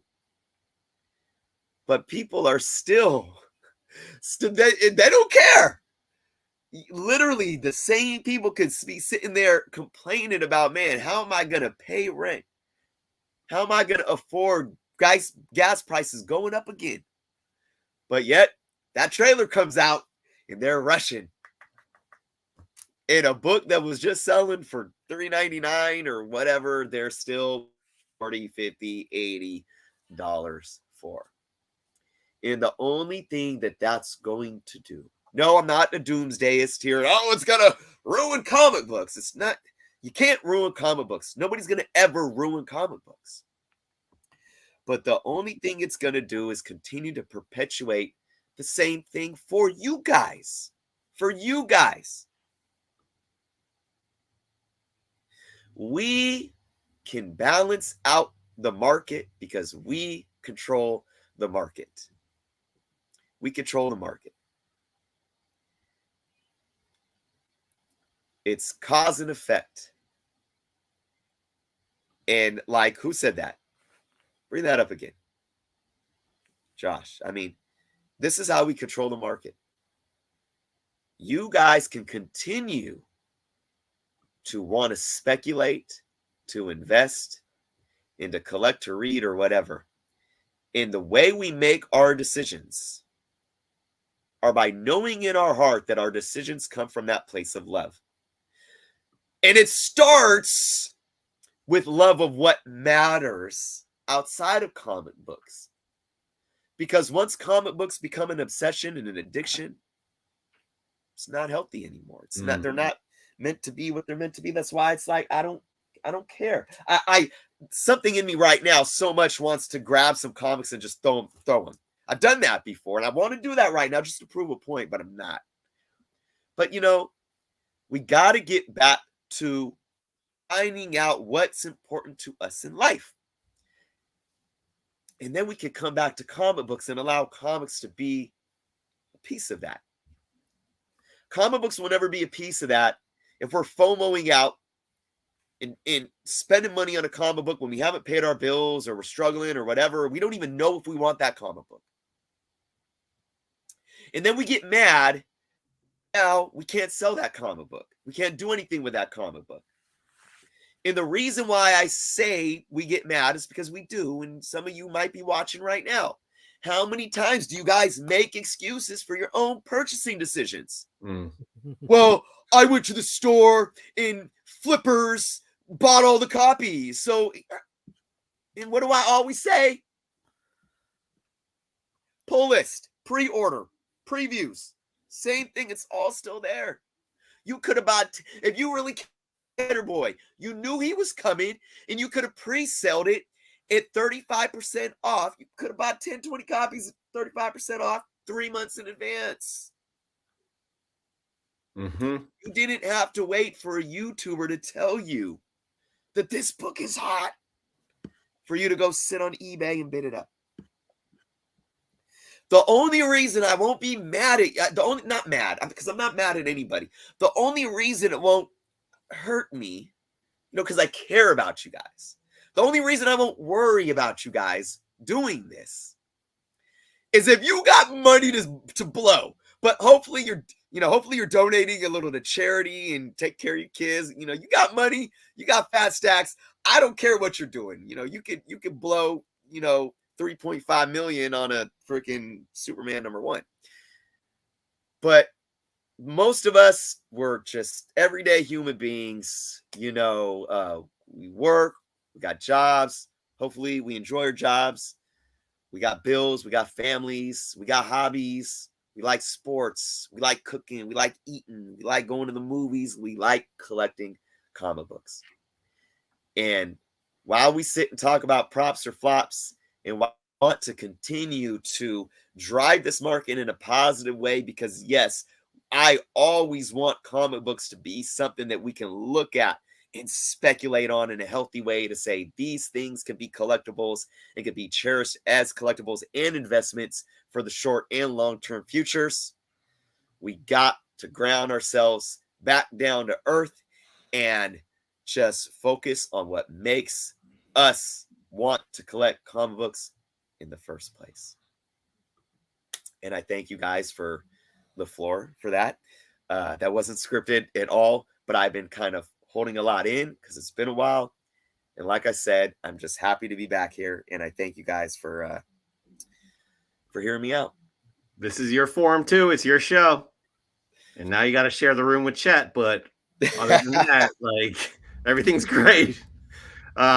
We thank you so much for showing up. You always, add so much to the show because you were part of building it.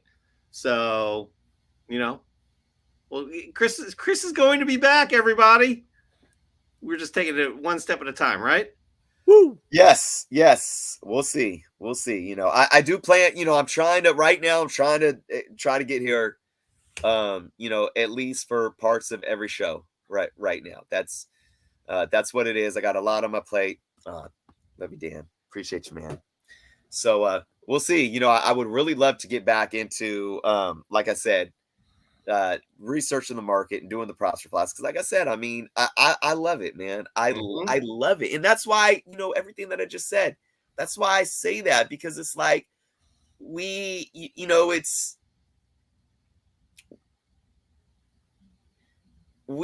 have so much power, but we don't know how to work it, and we aren't this isn't Fortune 500 stocks or even the stock market. It's not Wall Street. It's not penny stocks. It's like we don't need to be coached or what's the word, rizzed up by that's what the young kids are saying these days, by freaking people trying to sell penny stocks on us, telling them it's going to make us rich because there's something in it for them. You know, day traders. You know, and while I'm not knocking anybody for doing what they're doing, because, you know, a lot of people could say, oh, well, flippers are like day traders. You know, it's like, whatever, you give them that power. If there is a day trade market in comic books, which there is now, that's what this is. People call it flipping. People call it pump and dump. And I hate those terms, because what those terms are, in my humble opinion, are people getting salty and pointing fingers. If you don't like it, don't let them in. And don't let them in means once they're in, you pick up pitchforks and you start yelling and shouting from your screen. But then you go and do the same thing the next time the hype book comes out, and you freaking, oh, I didn't get it on New Comic Book Day because of freaking pumping and dumping. Control it. Don't let them in. Don't let them buy you out. Stop giving them the power. I'm telling you right now. Like, look at this. And this is the thing. Like, I know it's tough to mobilize, but at the end of the day, we are a small community still. Everybody that watches Comic Tom, and I'm not saying, I always am careful when I say people's names because I don't want to make it seem like it's derogatory. Nothing but love for Comic Tom. I say his name because he's one of the bigger comic book channels. Everybody that watches Comic Tom watches Reggie Collects, watches Very Gary, watches, and a lot of you here that watch us or that watch me, you guys watch them. We're all in the same, like A1 Comics, my local comic shop. They got a decent presence online. I see people in their online sales that are watching my channel and watching Comic Tom. So it's like, even though there's thousands and thousands of people, like, it is still a very small knit community for the most part. And I say this all the time. Sometimes it really only takes a handful of people to dictate how the movement of certain books go. And it only takes a good handful of us to say, you know what? Oh my goodness. That trailer came out. Sit on it. Sit on it. Sit on it and don't do anything. Because then you don't give any. Then the only people that are going to be buying it or listing it, trying to sell it, are the day traders. And then you're not getting. Then what are they going to do? They're not going to have anybody biting at it. What's that going to do? Nobody's looking at it. The prices start going down. We got to start working. We can actually start working together. We can start pimping the system. Wait till the prices go. What if everybody, you know, what if YouTubers out, what if we did this? What if we started creating a secret society, right? Where instead of it being like a secret society, like there's all these conspiracy theories, like, oh, everyone on YouTube, they're pumping and dumping and they're hyping books up because they're sitting on a bunch. Well, what if we're like the opposite of that conspiracy, and we have these secret channels where we start getting hundreds and thousands of like this cult following, and we do the opposite. Like, we talk about the books that are going to be hyped up, and we tell them, like, don't buy, right? And we're all in it together. And then once everyone starts trying to put them on the market because we get the trailer, nobody buys. And then it drops the price down. And once nobody can sell them, then we go and hit them on the low. And then once that demand goes back up, there's going to be none out there. So now all the FOMO folks are going to be like wanting them again. And then now we have the books, and then we become the bad guy because then we can list them for 3 times we buy. No, I'm just kidding. Anyways, I'm going off. I'm just being funny and being silly. But I tell you what, you're pulling out all the feels in this whole audience right here. Everybody's saying how appreciative they are of this community as a whole. We express that all the time to you guys ourselves. So yeah, again, Chris, glad you were here tonight. Dazzler number 1 comment. But what's that? Yeah, the Dazzler number 1. Yeah, oh, well, please. there's a story behind that. Joe has 400 issues, literally. Oh, really? To be fair, I've probably sold 30 or 40 of them so far. So I have about 40, and I thought I had a lot. yeah, this comic store that closed down in the 80s. Nice. I'm friends with the owner's granddaughter's husband, And he was like, yeah, we were cleaning out my grandfather-in-law's house, and there were 4 boxes of comics, 2 boxes each of 200 Dazzler ones, and 2 boxes of each 200 the Silver Surfer one shot from 1982. And I bought all 800 books. Nice. That's crazy, but awesome. All right, so we are going to move on to the next segment here. This was an exceptional. What was it again? It was props or flops, and then the Sunday sermon. Which, by the way, you cannot take that from the Pope of Chillytown. That guy does the true comic book Sunday sermon in the morning, and we all should be following the Pope of Chillytown.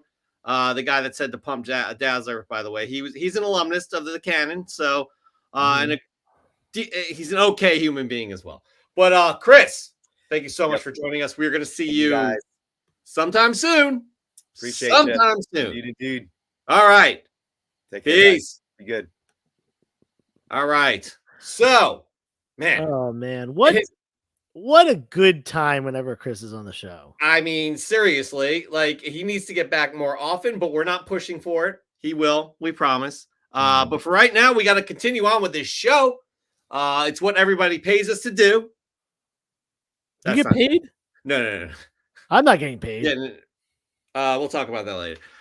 No, actually, just kidding. We do not get paid for this, okay? We actually do this out of the goodness of our hearts and spend the time to prep for the show each and every week because we love you, and you guys do some stuff for us as well by submitting some things to us for a certain segment where you can win a really cool book, and then that submits you to win a really cooler book at the end of the year. And this it's called sponsored by Parchment Paper. Purchase this. Purchase this. Purchase this. Purchase this. We definitely aren't paid for these ads, by the way. Yes, this is just the parchment paper that I use for my comic book pressing. Of course it is. I'll tell you what. Chet is doing a number on us because we're not keeping it straight in our heads right now. Yeah. But we do this segment each and every week, and it's called what? Fresh from the comic shop. That's right. Fresh from the comic shop, live from the pressing salon. We ask you, the fine audience, each and every week to submit your fresh gets. And do you submit some excellent, juicy fresh gets each and every week? Now, these fresh gets can be 2 days old. They can be 30 years old. They're fresh in your collection. We want to see them. Not only that, you will be submitting to be on the canon, but also to win a EGS slab each month. We'll get to how you do that, but look at this beautiful slab right here. This is April's Fresh from the comic shop. It's Deceased War of the Undead Gods, number 7, the acetate cardstock variant. Now, we're showing you this book not only to show you what you can win, but also show you what an EGS book is. Because EGS, there is no other company like that on the market that's grading books. Tony Trombetta and his team do a fantastic job. You will also be able to save 5% off your EGS order using the code Canon5. The cool thing about EGS, you can have these customized labels. I don't do this enough, Joe, where I pulled down one of my books here. But you can have customizable labels for your books. Free grader notes, fast turnaround times, EGSgrading.com. Follow them on Instagram. Follow them on YouTube. There's no reason you can't because the links are down below. But here we go. Like, honestly, like I love my EGS comic. They also have their proprietary cases they feel very good in your hands. And Tony, I don't know if you're still in the chat here, but we had a suggestion. We're hoping that people who want to keep those that new James Tinian book that has been recalled, but some people are getting a hold of them. We hope that people send them your way because it would make an excellent customizable label for that book with the black and the fluorescent green. So something to think about. Now, we ask you all each and every week to submit your fresh get, but we also look for criteria in choosing a semifinalist before you all vote for the finals and then the finalists and then the finals. Presentation. Give us a well-composed shot. Get creative with it. Think outside the box. Just don't take a picture on your kitchen table and that's it. People like Raising Elm do a fantastic job of tying the book into the surroundings and how it's shot. You'll see another example of that today. It's crazy. Justin does a fantastic job of that. Unique. How unique is this book? It doesn't need to be $30,000 to be unique, but a unique book is something that we've never seen before, or you own the only copy of this book. We saw that a few weeks ago with that Jim Lee, Scott Williams Inc. book. It was Nightwing. Fantastic. And finally, a story. What does this book mean to you? Tug at our heartstrings. That goes a long way. Does it remind you of your father? Does it remind you the time you went on that spinner rack and pulled your first book? Have you been saving your life savings for this book, this moment, your grail? Tell us what it means to you and why. Those three criteria right there is how we choose the semifinalists. All right, we're just going to get right into it. Are you ready? I guess so. I hope so. You know what's interesting? We have not heard from Chet in a while. Oh, okay, boy. I'm okay with that. Yeah. First things first, Josh's comics. I apologize. I missed this 1 week, and I don't know how that happened. I am so sorry. But She-Hulk #1. A few weeks back at King Con Show, I managed to grab a high-grade copy of Savage She-Hulk #1 from 360 Comics. That guy's right here. First appearance and origin of Jennifer Walters, a.k.a. She-Hulk, the cousin of Bruce Banner. I loved the show and was happy to see her make her live-action debut. Hopefully, we get a season 2 and look forward to seeing more of her in the MCU. I love this book, Joe. I absolutely love it. I own a copy myself. I don't think she gets enough credit even after that series, that excellent series. I thought it was fantastic. Great book. Absolutely. Next up, we have Heights Ken. Look at this. Love our... Is it RWBY or is it Ruby or something like that? Is that how it's pronounced? I've heard of this book, and #7 like shot up in price like maybe a year ago. But love the animated series. I found out that RWBY had a comic book series when people started getting RWBY issue 7 from Walmart mystery packs, and there was never supposed to exist. They were all supposed to be destroyed. I'm in the process of collecting the whole series. I have issue 1 A cover and issue 7 A and B cover. Good job. Joseph, can we please see your first fresh get of the week? First fresh get of the week. You might have seen on Instagram. Earlier this week, I posted that I picked up a 31 long box collection. Can I get a timeout? I needed to post that picture. I walked into Joe's freaking comic room. Oh, God. Never seen anything like that before. Anyways, go ahead. It's my storage room in my house is like the back room of a disorganized comic shop right now. But anyway, you didn't even see, Jeff, the 30 long boxes that were in my garage either. Nope, did not. No, but that was a collection I picked up. It was a bulk purchase. It was basically the guy was like, I've got 31 long boxes, $50 a long box, and you get one of them for free. So it was $1,500. Let me tell you, I don't regret the purchase because I will make some money, but it is not going to be easy. It is going to be a grind to make my money back on this. Listen, it's not a glamorous life what you're doing. Yeah. Now, I was going through it without giving too much away about this collection because I am going to do a video on it. I was going through it. There were some decent keys and stuff like that, some good runs, complete and stuff like that, but it took to the last box to find like a really good book. And I actually didn't find just one, but 4 of the same book. I only have one here to show you today, but it is this book right here. Pretty unique book. This is Coyote number 11. The first ever Todd McFarlane art in comic books, his first published work.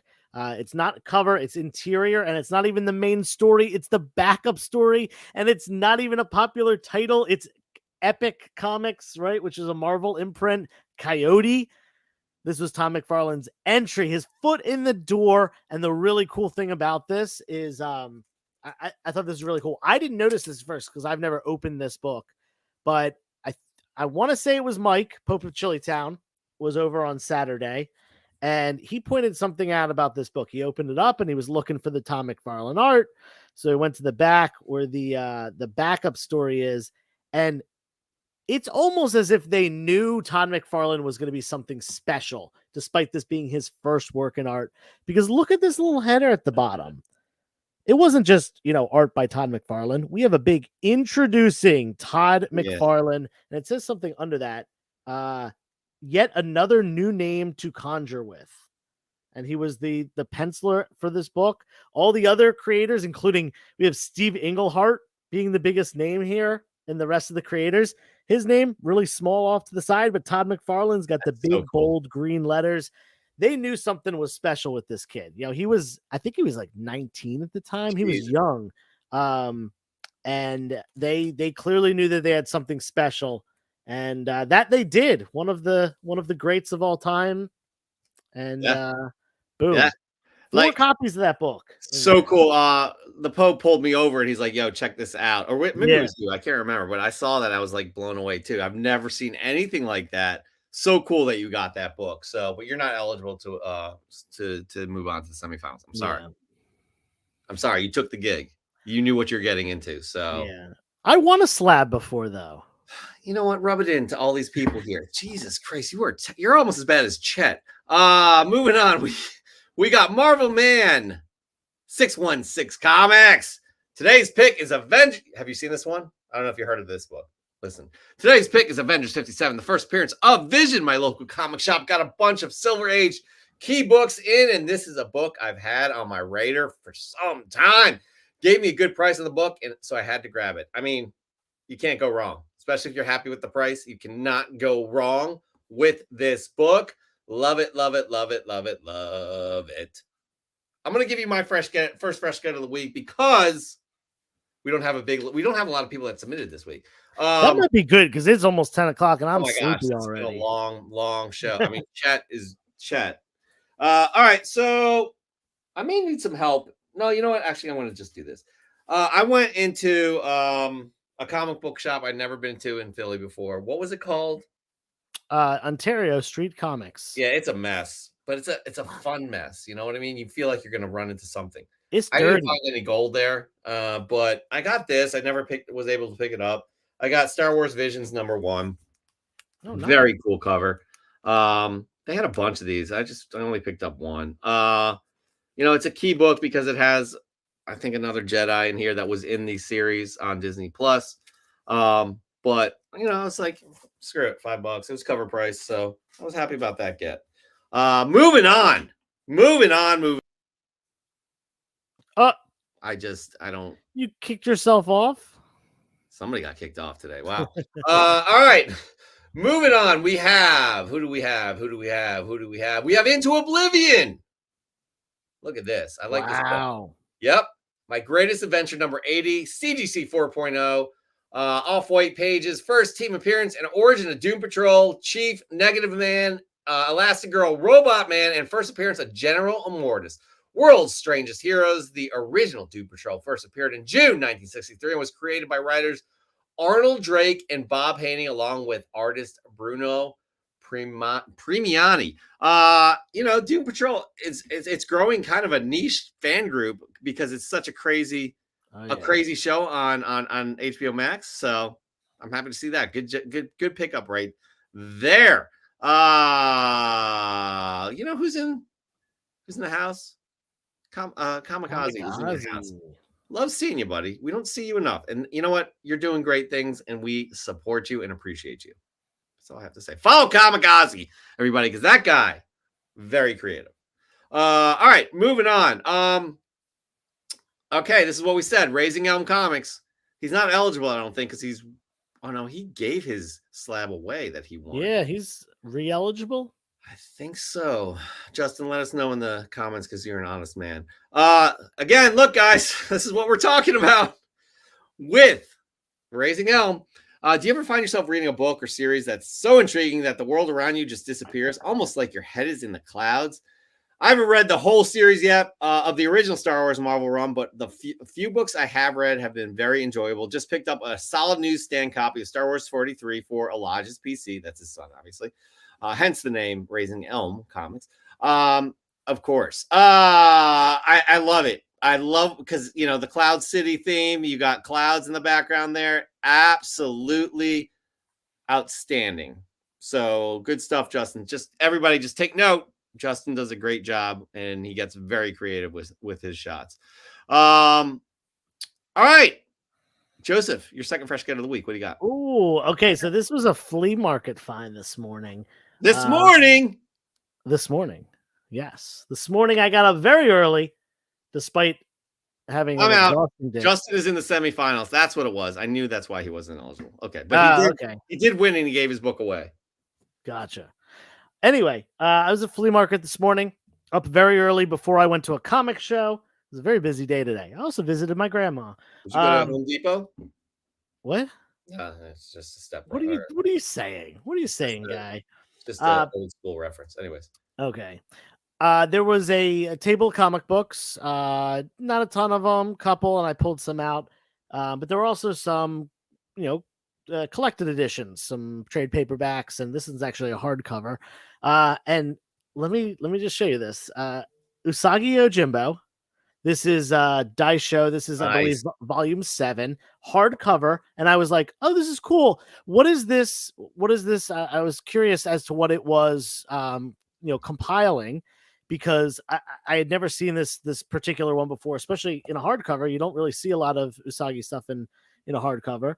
But I was like, okay, maybe I want this. If it's the original run, I'm going to pick it up. So I open it up and I look inside. And to my surprise and excitement, there is a Stan Sakai, not only signature, sweet, but sketch, original art by Stan Sakai, creator of Usagi Yojimbo, right there on that first page. And it actually reads, this is number 377 of 500 copies of the hardcover edition of Usagi Yojimbo Dice Show, in which each has been individually signed, numbered, and illustrated by Stan Sakai. So check that out. That is wow.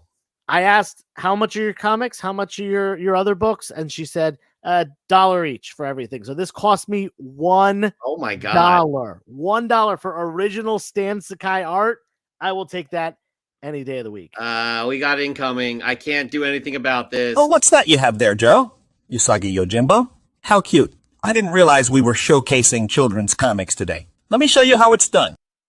Behold my latest acquisition, a vintage copy of Iron Man 17 from 1969. That's right, 1969. A year when comics were actually worth reading. This is an amazing comic book, unlike anything you've ever seen. Not only does it feature the iconic Iron Man, but it also introduces a new villain, Madame Mask, who is one of the most underrated and fascinating characters in the Marvel Universe. The artwork by the legendary artist George Tuska is simply breathtaking, and the writing by Archie Goodwin is top-notch. This comic book is a masterpiece, a true gem. And guess what? I'll be over here with my rare and valuable comics, while you can continue with your little bunny tales. Now, if you'll excuse me, I have to go and bask in the glory of my amazing vintage comic book collection. Try not to be too jealous, Joe. Back to crush another grape soda. Shut out. We're never going to get rid of him now. You guys all, this is the audience's fault. They wanted to keep Chet. They wanted to keep Chet. This is what we get. Yeah. If you're just joining late, that is Chet. He is completely AI created. And we're not kidding about that. He is completely AI. He's created using AI tools, 4 tools you can find online. And he is slowly taking over the show. But Joe, screw him. That is a great fresh get. So, your taste in comics is as bad as your fashion sense. We didn't. Honestly, he did not need to go there. I can't believe it. Anyway, he created a monster. Yo, I like Mike's, aka the Pope. Chet is what you get if Gritty takes his mask off. That's a Philadelphia reference, everybody. All right, moving on. Who do we have? We got Pope at, speaking of Pope at Chili Town. I love this submission, by the way. Oh, this is so good. But he's in the finals. He's in the semifinals. Yeah. Semifinals. Oh, that's right. Semifinals. Yes. So Pope at Chili, this is fantastic. So he's not eligible to move on, but the perfect find for a sunny sunny warm week in the Northeast. Another Facebook Marketplace find in a small bundle of mostly unremarkable books and minor keys. But this book breezed by in the preview video, and I knew I had to grab it. Veronica, number 28 from 1993. Dan DeCarlo cover. I'm not an Archie Comics expert, but I know when there is one that hits due to lower print runs and difficulty finding in high grade, you need to grab it. So this is my fresh from the comic shop grab of the week. It will probably be up for sale soon, but I just love the hunt and the thrill of unearthing a rare book. 100%. That's another fun aspect to this hobby. But again, this right here is a great shot. Very well done. Obviously, we know what he's doing there, but it's a fun shot. So Pope, good job. Everybody follow Pope at Chillytown for a Sunday sermon. Sorry, which he skipped today. I had nothing to listen to, and I'm walking down the aisle at the flea market looking. I'm holding my Yojimbo book, and I'm excited. And I'm like, man, I wish I was listening to the sermon right now. And I look up, and Mike is standing right there. Are you kidding me? He took off today? Doesn't he get paid each week to do that? He should, but now he went there. We saw each other there, and then we both drove over to a Comic-Con, which I'm going to talk about with my next fresh get. Okay, do that. Hopefully Chet will not interrupt us anymore. E. Marvell. I love the cover, not only the story in this book at all. The Hulk was and always will be that guy, and when you add Goofy to the mix, you get the greatest, but but this story is dog poop. So this post is all about the cover. I love the cover 100%. You know, E. Marvell is not one to hold his feelings back. What book is that? It is shit. It came out like a couple of weeks ago. Yeah, it's not Incredible Hulk. No, it's not. It may be like, I don't know, Disney's doing all these things where this is what I don't like about it. Why can't they stick to the anyways? I'm not quite sure. All right. My second fresh get of the week is my last fresh get of the week. And I'm sorry, I got this again at Greek Street Comics. What is it? What'd you say it was, Joe? Oh, Ontario Street Comics. Ontario Street. Oh, by the way, that was an amazing Spider-Man variant. I think I said that. This is Black Knight #1. It's a one-shot from the 90s. I decided just to get it. Look at the ebony blade right there. Is it the 90s or early 2000s? This is the 90s, bro. Really? I'm pretty sure. Oh my God, Joe. Look, trying to open that cover, it just rips apart. Like, it's a strange place. Yeah, it's some place you want to visit sometime just because it's interesting, but it's definitely interesting. Yeah. This is in fantastic condition, but like this is excellent condition. But Joe, we are here to talk about. Oh, as I said, it was 2010. That's not what you said. Check the tape, Joe. I said 2010. Rewind. Early 90s. Got him. And there we go. I have that. That's my fresh get. There's something going on with that book. I'm not quite sure what it is, but if anybody in the Paul Bond wants to ask Chet, let's not do that. Let's not do that. And to confirm, A. Marvell's is it's Amazing Spider-Man 22. Okay. All right. Next up, we have. Speaking of Paul Bond, check this out. Where is he? Okay. Just picked up this collection from a guy who collects from various yard sales and thought he could make a few bucks. After stating originally that I wanted $1 a book and that he had 770 comics, we settled on a much lower price. I flipped through them quickly and spotted this book unprotected and still in what I think is a 9.6 somehow. Pretty sure he got his money's worth right there. Oh, yeah. Bond. Paul Bond. Good job. Good job indeed. Nukes Comics. I love this cover. Fresh from the Whatnot shop. Web of Spider-Man #96. This has an amazing cover. I love Mark Teixeira, by the way. Amazing cover by Mark Teixeira, a.k.a. Tex. Spidey teams up with Ghost Rider, Johnny Blaze to take on a gaggle of demons. I think the definition of gaggle is 3. He received some unexpected help from Venom. I picked this up at Journals Comics on Whatnot. Be sure to give him a follow. You should follow him for surezies. I said for surezies. I'll say it again. Does that annoy you, Joe, that I said for surezies? No, honestly, I'd rather you do that than most of the things you say. So we just don't get along anymore. It's just really sad what this has come to. Well, you showed up in my house and we're standing in my backyard screaming, and all my neighbors were looking out the window. You had the back deck yard fest going on. It was supposed to happen. What?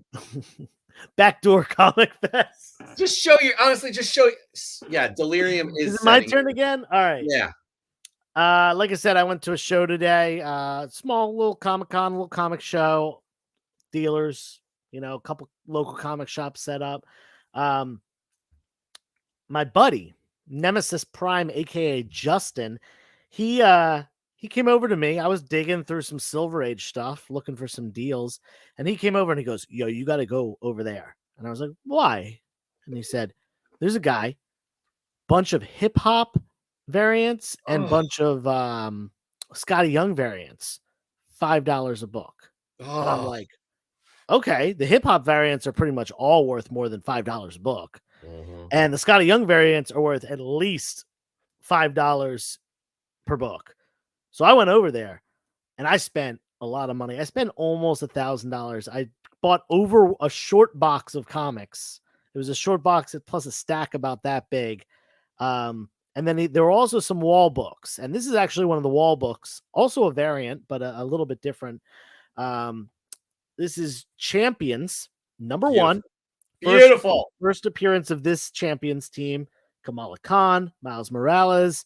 Who else? Nova. Sam Alexander Nova. Viv Vision. Who else was in this? Pretty Awesome Hulk? Yeah. Amadeus Cho, Viv Vision.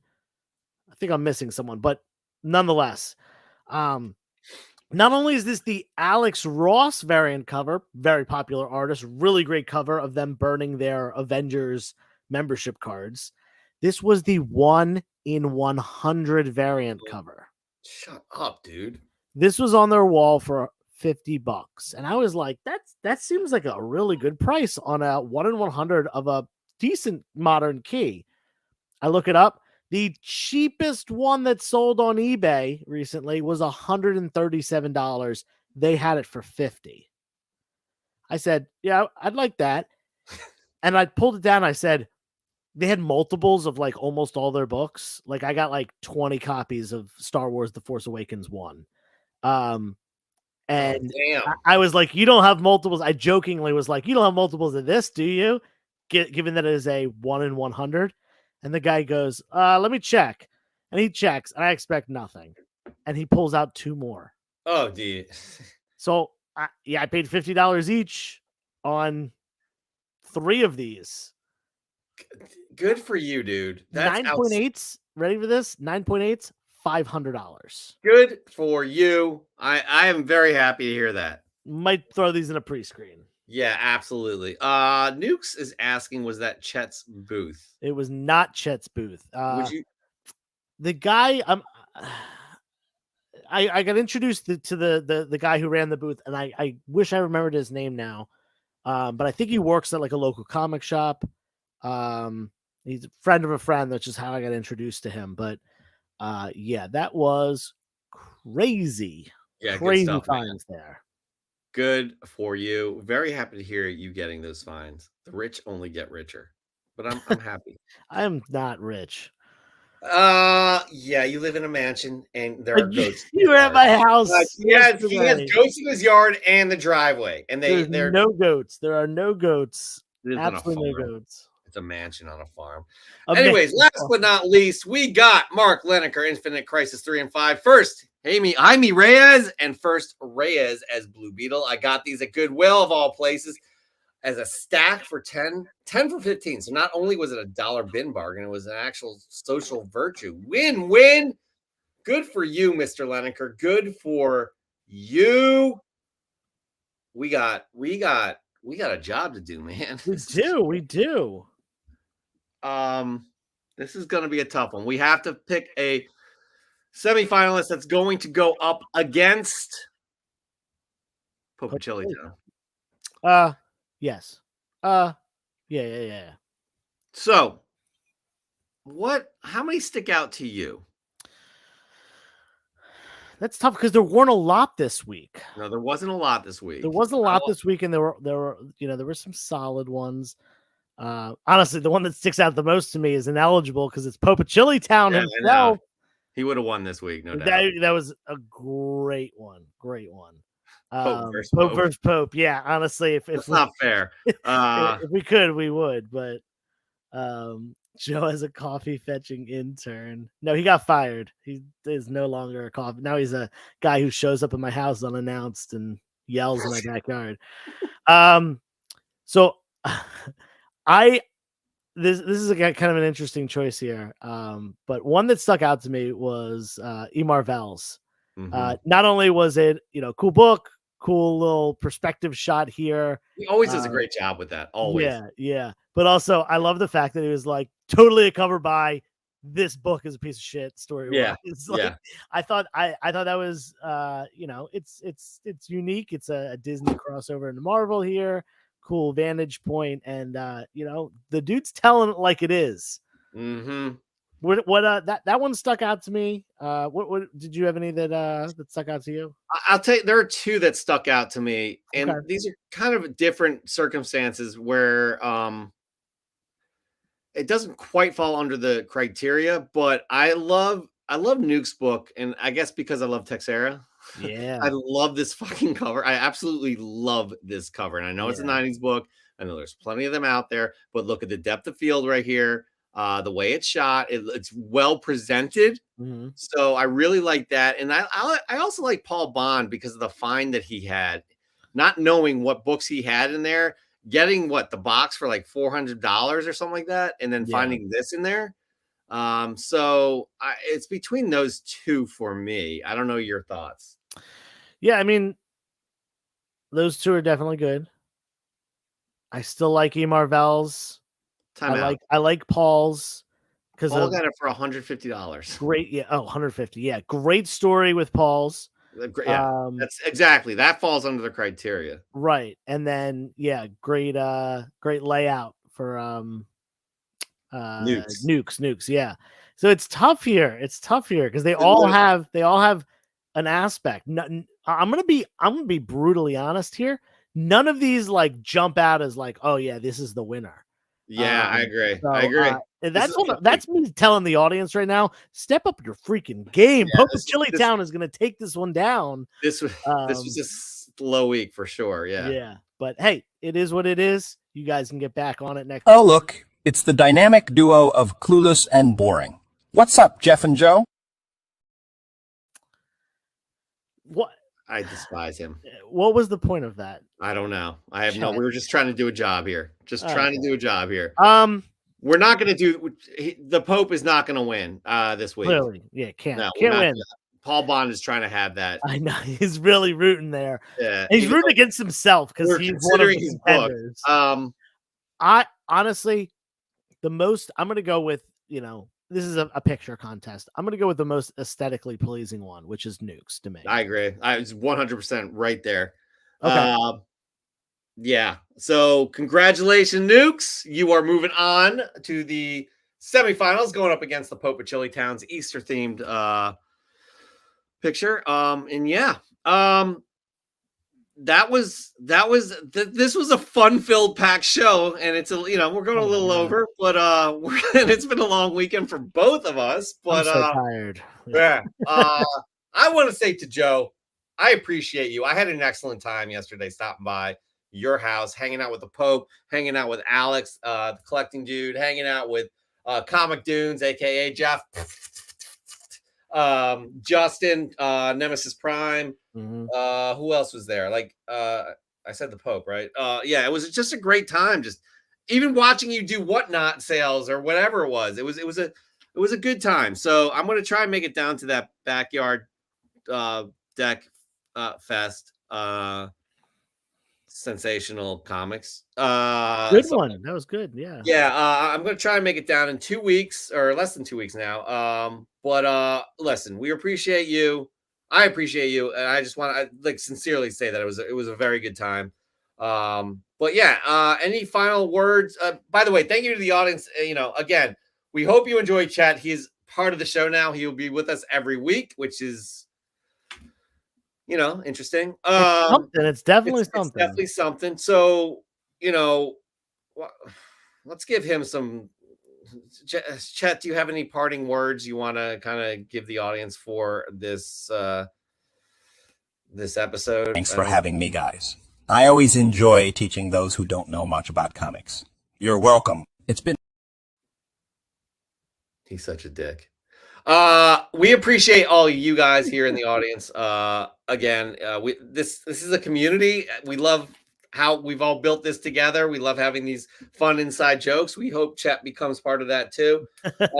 I'm kind of serious in that respect, but again, I can't thank you enough. So happy to have Chris back here, doing his thing. I know a lot of you guys were very appreciative of that. So yeah, Joe, you have final words for the evening. Yeah, go follow Chet on Instagram. We need to get that guy to 100 subscribers, 100 followers on Instagram by next week, because like it or not, he's part of the show. He's our correspondent of new comic books. So yeah, you guys decided upon that. That's the audience, so we had nothing to do with that.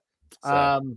And then if you do live within driving distance of my house in the Philadelphia area, hope to see you in 2 weeks. But if you're up in New England, the 3 Men in a Basement comic swap is just a few weeks away as well. That is May 13th. So about a month from now, a little less than a month, May 13th, Saturday. I will be set up. Popa Chili Town is driving up with me, hanging out. So that'll be a good time as well. Yeah, many options to hang out. But okay, well, we'll be back next week, 8 p.m. Eastern Time, 5 p.m. Pacific, next Sunday, as always. Until then, please be good to yourselves and be good to others. Peace.